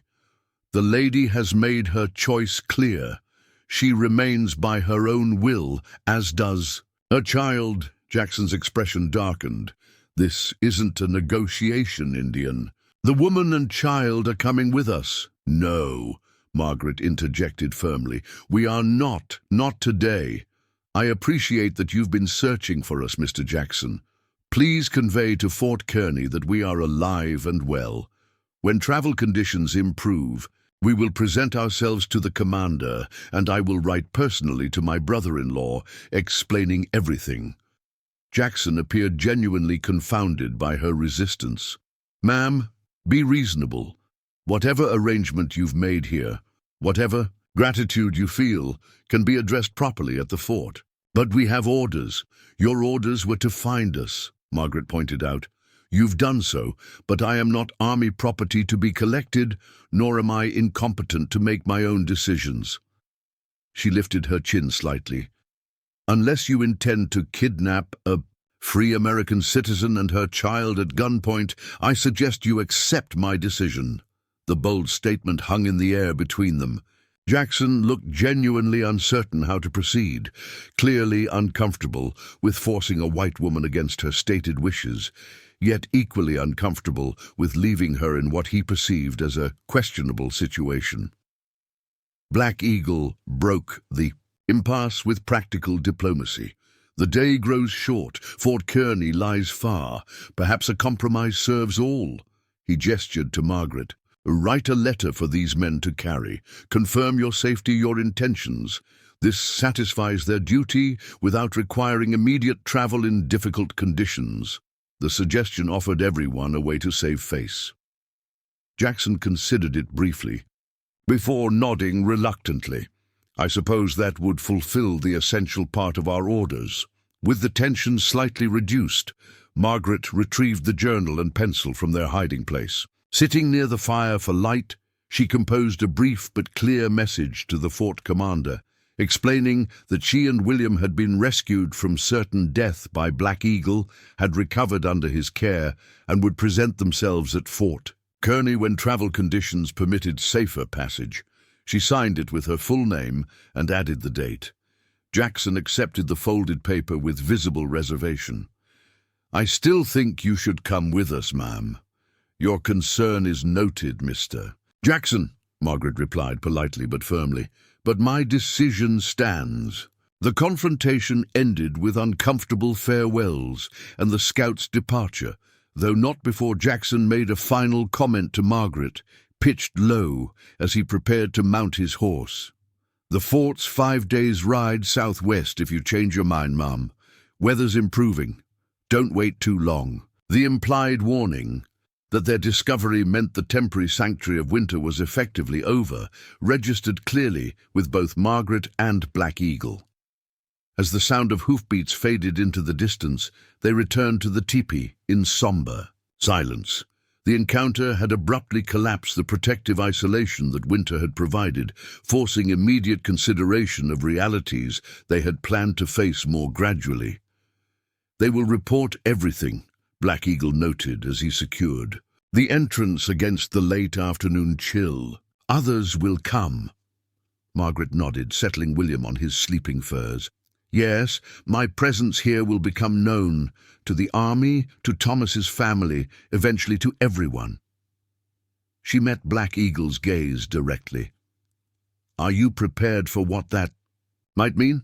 It was perhaps the most direct acknowledgement yet of the social consequences their continued association would generate. For a white woman to choose remaining with a Lakota man over returning to her proper place in society would create ripples extending far beyond their small circle. Black Eagle considered her question with characteristic thoroughness. "My path was chosen when I found you in the snow," he replied finally. "I walk it with clear eyes." "As do I," Margaret affirmed, "but we must be practical. Jackson's visit changes our timeline. We can't wait until the full spring thaw now." "No," Black Eagle agreed. "We must prepare for an earlier departure. The creek will be passable soon. 5 days to Fort Kearney if the weather holds." "And after Fort Kearney?" Margaret asked the question that truly mattered. "What then?" Black Eagle moved to sit beside her near the fire. "I have considered this since our talk. There is a place where the worlds meet, a trading post near the Low Creek Agency. The man who runs it, Matthews, trades fairly with both settlers and Lakota. His wife is mixed blood, Dakota and French. They have created something between worlds. A place where we might find acceptance?" Hope colored Margaret's voice. "Not acceptance from all," Black Eagle cautioned, "but possibility, space to build what does not yet have a name." As they discussed practical preparations for a journey that now seemed imminent rather than theoretical, Margaret reflected on the transformation of the past months. She had arrived at Black Eagle's tepee as a desperate widow, facing certain death, carrying a child she feared would not survive. Now she sat as a partner in planning a future that defied conventional boundaries, stronger, more capable, and paradoxically more certain of her path, precisely because it diverged from prescribed routes. Outside, the afternoon sun cast long shadows across snow that had begun to recede from south-facing slopes. The seasonal transition that had once seemed distant now appeared to be accelerating, both in the natural world and in their shared lives. The unexpected arrival of Jackson and his companions had compressed months of gradual preparation into days of necessary action. As darkness fell that evening, Margaret wrote in the journal that had become a record of their extraordinary winter. She documented the day's events, but more importantly, her reflections on the path that had brought her to this moment of transformation. What had begun as a desperate flight from abandonment had become a purposeful movement towards something new, a life defined not by society's limited expectations, but by values she had discovered through facing adversity alongside someone from a world she had been taught to fear. The final paragraph she wrote that night captured both her apprehension and determination. Tomorrow, we begin preparations for a journey not just across physical distance, but across boundaries that few have crossed willingly. I cannot know what awaits us at Fort Kearny or beyond, but I go forward not as the desperate widow who fled riverbank in blind panic, but as a woman who has found unexpected strength in the harshest winter of her life. William will know both worlds, his father's heritage and the wisdom Black Eagle embodies. Together, we will create something that perhaps has no name yet in either culture, but carries truth from both. As she closed the journal, Margaret glanced at Black Eagle, who sat mending the small pair of snowshoes he had crafted for William's eventual use. Their eyes met briefly across the fire, mutual understanding passing between them without need for words. The outside world had found them sooner than anticipated, but its intrusion had only crystallized what they already knew. The path forward lay together, whatever storms that choice might bring. The days following Jackson's unexpected visit unfolded with heightened urgency. The scouts' discovery had effectively ended their winter isolation, transforming theoretical preparations into immediate necessities. Black Eagle approached the task with methodical efficiency, while Margaret brought a practical determination born of her frontier experience, a combination that served them well as they readied themselves for the journey ahead. Spring's advance had accelerated, as if nature itself recognized their need. The creek that had remained frozen for months now ran freely along its center, though ice still clung to its edges. Patches of bare ground emerged on south-facing slopes, and overhead, geese flew in ragged formation, heading northward to summer breeding grounds. The seasonal transformation mirrored their own evolution, gradual yet inexorable, following ancient patterns while creating something new.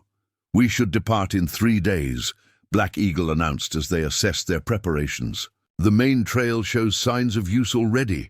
Waiting longer brings more unwanted attention." Margaret nodded, understanding the wisdom of his assessment. She had spent the morning sorting through their combined possessions, separating what must be carried from what could be left behind or cached for potential future retrieval. William watched these activities with bright interest from his basket, occasionally grasping at items within reach, blissfully unaware of the significance these preparations held for his future. "I've been thinking about Fort Kearny," Margaret said, carefully wrapping dried herbs in deerskin pouches. "They'll have questions, many questions, when we arrive together." "Yes," Black Eagle agreed. "The commander will not understand easily." "I should go first," she suggested, "alone with William. Establish our story before they see you with us." Black Eagle paused in his work, mending a traveling pack. "You wish to separate?" "Only briefly," Margaret clarified quickly. "For strategic reasons. If I arrive with William, explain our rescue and recovery, then request permission for you to enter under my protection, it may create fewer complications." The suggestion hung between them, its practical logic warring with the unease it generated. They had grown so accustomed to facing challenges together that even a temporary tactical separation felt somehow wrong. Black Eagle considered the proposal with characteristic thoroughness. "Your people will try to persuade you against returning to me," he noted, not accusingly, but stating a reality they both recognized. "They can try," Margaret replied with quiet certainty. "They will fail." The simple declaration carried more weight than elaborate promises might have. Black Eagle studied her face for a moment before nodding his acceptance. A wise approach, perhaps. I will remain half a day's ride distant until you send word. With the broad strategy decided, they turned to practical arrangements. The teepee would be dismantled, its components separated. Some carried with them, others cached in locations Black Eagle had used in previous seasons. Food supplies were parceled into daily rations, wrapped securely against weather and pests. Tools and weapons were cleaned, sharpened, and prepared for travel conditions. Through these preparations, Margaret found herself repeatedly pausing to absorb the significance of small moments. William's delighted laugh when Black Eagle fashioned a toy from twigs and sinew. The patient way Black Eagle demonstrated how to secure items to the travois they would use. The evening firelight casting their shadows against the teepee walls in shapes that had become deeply familiar. On the night before their planned departure, as William slept peacefully, Margaret and Black Eagle sat together beside the fire that had sustained them through the winter. The teepee had been partially dismantled already, its interior space reduced but still sheltering. Tomorrow would bring the final deconstruction of this place that had transformed from emergency refuge to something resembling home. "When we reach Fort Kearney," Margaret began, voicing thoughts that had occupied her mind, "they'll want me to return east. Thomas's half-brother will expect it." Black Eagle nodded. "The easy path for them. Return you to your proper place." "But that place no longer exists," she continued, watching the flames dance. "Even if I wanted to return to conventional society, which I don't, I've been changed too deeply by this winter." She looked up, meeting his steady gaze. "By what you've taught me, by what we've created together." "The Lakota have a saying," Black Eagle replied. "Once the eagle has soared above the mountains, it cannot be content to remain always in the valley." He added a small branch to the fire. "You have seen a different way of being. It cannot be unseen." "Exactly." Margaret's voice carried quiet conviction. "At Fort Kearney, I must make them understand that I'm not a confused widow making irrational choices from grief or gratitude.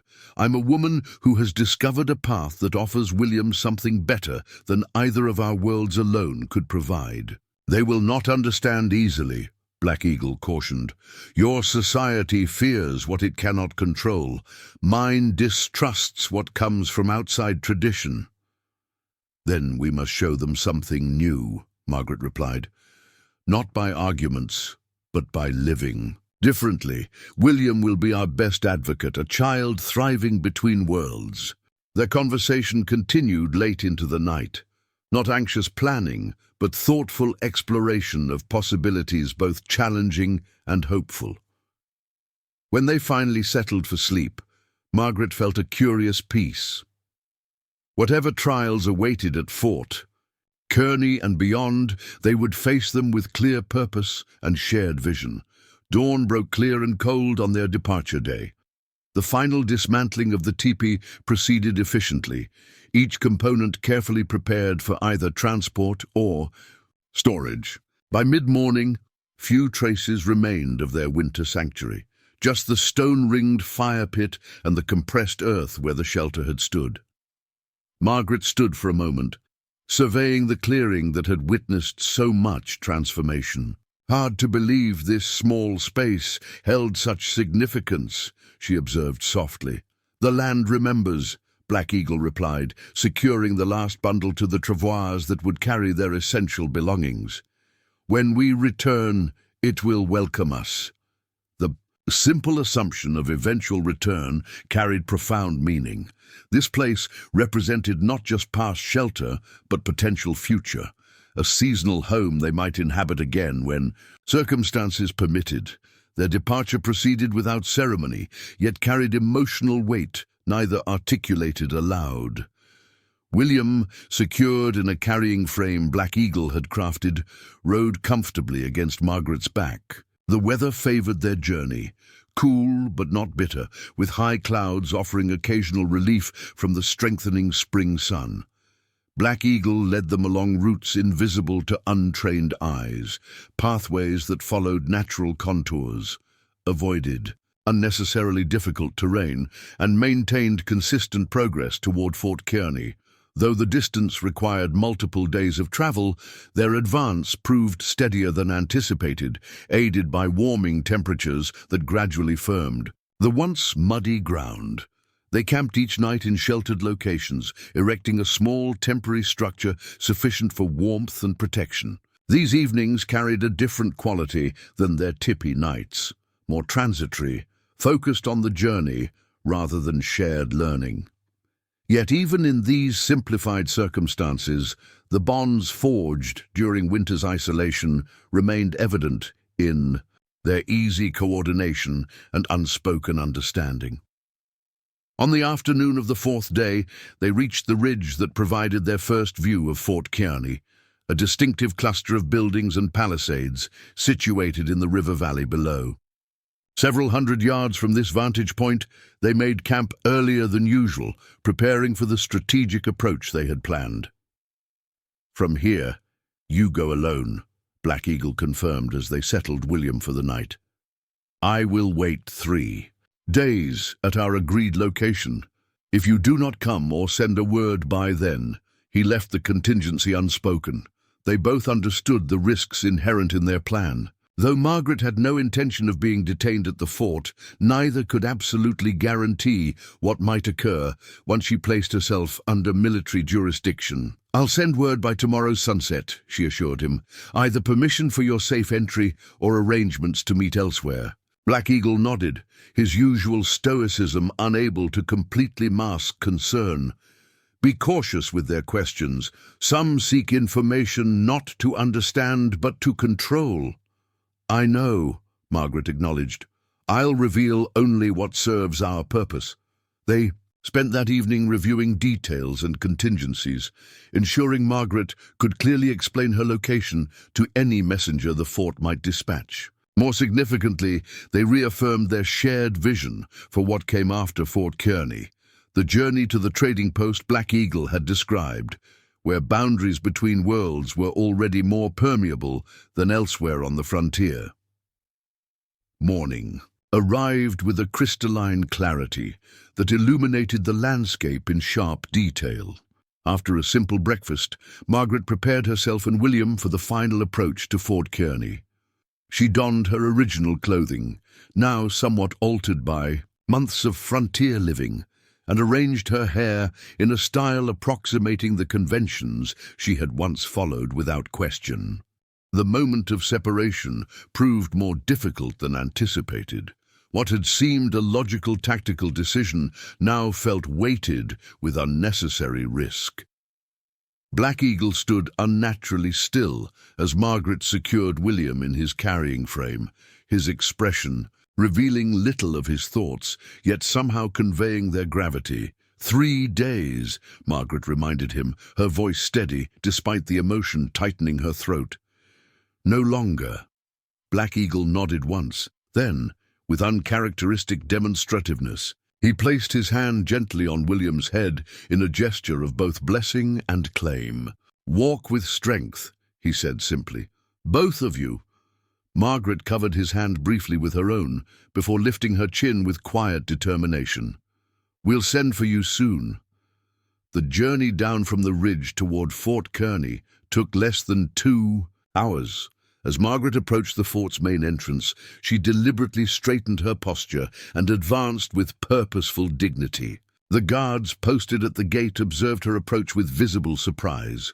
A lone white woman with an infant, emerging from the prairie without escort or conveyance. "Ma'am." The senior guard stepped forward, rifle held non-threateningly but at ready position. "Are you in distress?" "I am Margaret Collins," she announced clearly. "I believe Commander Lewis may be expecting me. Mr. Jackson and his companions should have reported finding me some days ago." The guard's expression shifted from confusion to recognition. "Mrs. Collins, yes, ma'am. There are standing orders regarding your arrival." He turned to his companion. "Notify the commander immediately."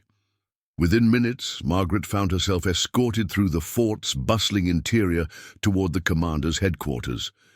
The wooden buildings and organized activity represented a stark contrast to the natural rhythms and intimate scale of the teepee that had been her home for months. Everything seemed simultaneously familiar and foreign, the civilization she had once taken for granted now appearing strangely artificial after her winter immersion in Lakota life.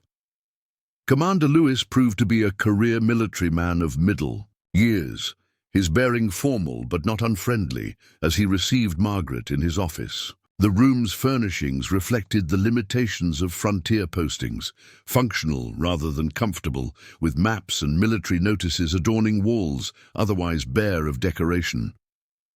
"Mrs. Collins," he began, offering a chair with practiced courtesy, "your appearance brings considerable relief. When Jackson reported your situation, it raised significant concerns." Margaret sat with deliberate composure, adjusting William on her lap. "I appreciate the Army's concern, Commander, though it was unnecessary. As I explained in my letter, Mr. Eagle saved our lives during the January blizzard and provided shelter during our recovery." Lewis's expression remained carefully neutral. "Yes, Jackson delivered your message. However, the circumstances are unusual enough to warrant continued attention." He cleared his throat slightly. "Your brother-in-law, Congressman Collins, has been quite insistent regarding your safety."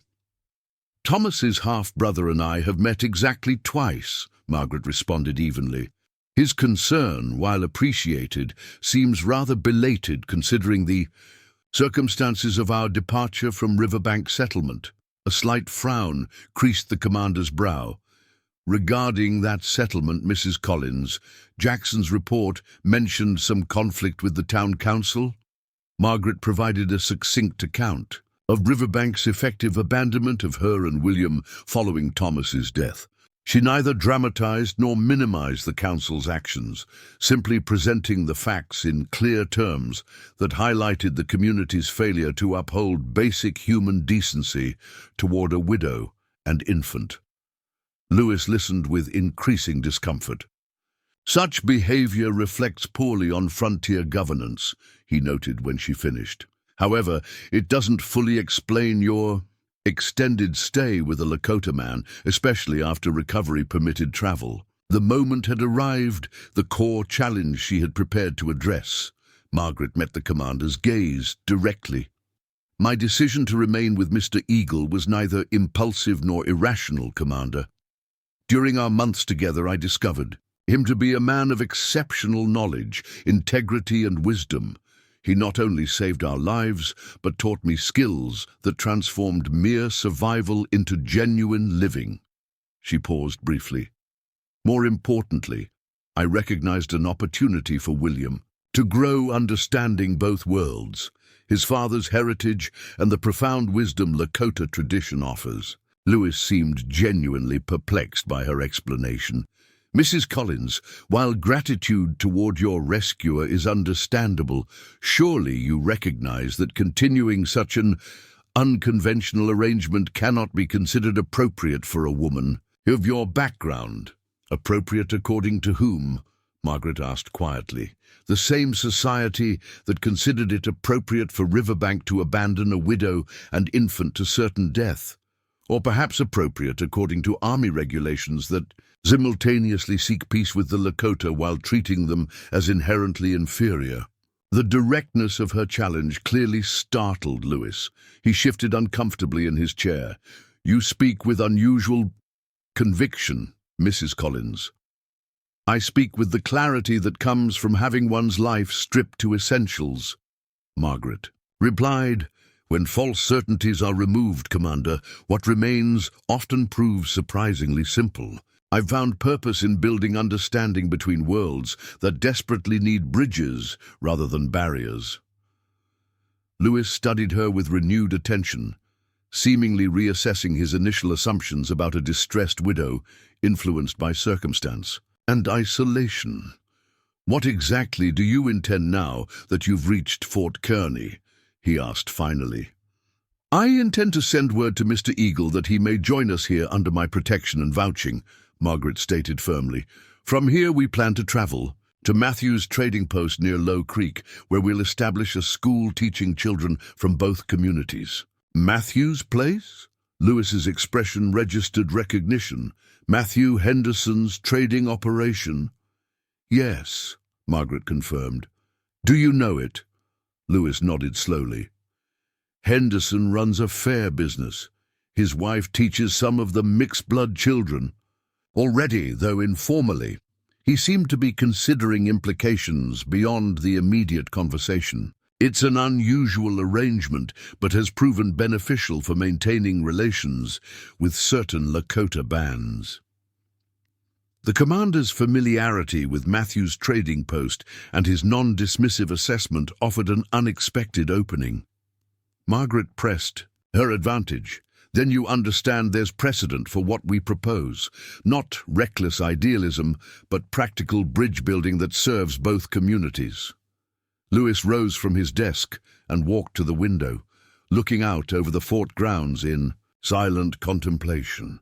When he turned back, his expression had shifted subtly. Mrs. Collins, I cannot officially endorse your plans. They fall well outside military protocol or frontier conventions. He held up a hand to forestall her response. However, neither is it my place to dictate personal choices to American citizens when no laws are being broken. He returned to his desk and sat down, his posture now more conversational than official. Here is what I can offer. You and your son will be given proper quarters here at the fort for several days' rest. During that time, you may send word to your companion that he may present himself at the fort entrance under the flag of truce. I will issue temporary papers allowing him safe passage on the fort grounds, provided he abides by regulations. The compromise, while falling short of full endorsement, represented a significant concession to their situation. Margaret recognized both the practical benefits and the symbolic importance of official acknowledgement, however limited. Thank you, Commander, she replied sincerely. Your understanding is appreciated. Lewis's expression suggested understanding might be overstating his position. I make no judgment on the wisdom of your choices, Mrs. Collins, but I've served on this frontier long enough to recognize that conventional wisdom often fails in unconventional circumstances. He added with unexpected candor, the Matthews settlement has maintained peace when other areas erupted in violence. Perhaps there are lessons that worth considering. By sunset, Margaret had been established in the fort's visitor quarters, a small but clean room in the building reserved for civilian officials and distinguished travelers. A messenger had been dispatched to the location she specified, carrying her note for Black Eagle with the commander's official permission attached. As she settled William for the night, Margaret reflected on the day's developments. The first significant challenge had been navigated successfully, not through confrontation, but through clear conviction and strategic flexibility. Commander Lewis's pragmatic response, while hardly enthusiastic endorsement, created space for their next steps. Tomorrow would bring Black Eagle to Fort Kearney, a delicate moment requiring careful navigation of military protocols and social reactions. Beyond that lay the journey to Matthew's trading post and the true beginning of the path they had chosen together. Outside her window, the fort's evening activities continued. Soldiers completing duties, supplies being transported, horses tended. In the stables, the ordered military routine represented a system based on clear hierarchies and defined boundaries, everything their emerging vision challenged through its existence. Yet within that same system, Commander Lewis had found room for exception, acknowledging that reality sometimes required responses beyond standard protocol. Perhaps there existed more potential allies than they had dared hope, pragmatic individuals, on both sides who recognized the value in connection rather than separation. Margaret opened her journal and recorded the day's events by lamplight, adding reflections on this first re-entry into white society after months in Black Eagle's world. The final paragraph captured both her cautious optimism and clear-eyed recognition of challenges ahead. Tomorrow, Black Eagle enters Fort Kearney, a place that represents everything his people have resisted, just as I have entered a space that embodies the society that cast me out. We each cross boundaries, carrying visions of something neither world fully comprehends yet. The path between worlds has truly begun.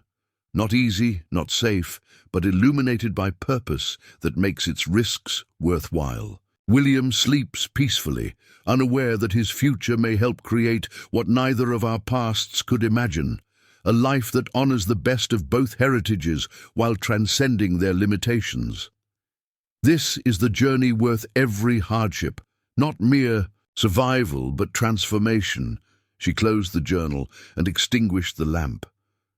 Through the small window, stars gleamed in patterns Black Eagle had taught her to recognize, ancient lights that had witnessed countless human struggles to bridge divisions and create new possibilities from disparate traditions. Tomorrow would bring its own challenges, but tonight she slept with the quiet certainty that came from knowing their path, however difficult, carried a purpose larger than themselves. The winter that should have claimed their lives had instead revealed possibilities for living them more fully, not by retreating from difference, but by embracing its potential for creation. Whatever reception awaited Black Eagle at Fort Kearney tomorrow, they had already begun demonstrating a truth both simple and revolutionary. Boundaries believed impermeable could indeed be crossed when courage, respect, and shared purpose guided the journey. Up next, you've got two more standout stories right on your screen. If this one hits the mark, you won't want to pass these up. Just click and check them out. And don't forget to subscribe and turn on the notification bell so you don't miss any upload from us.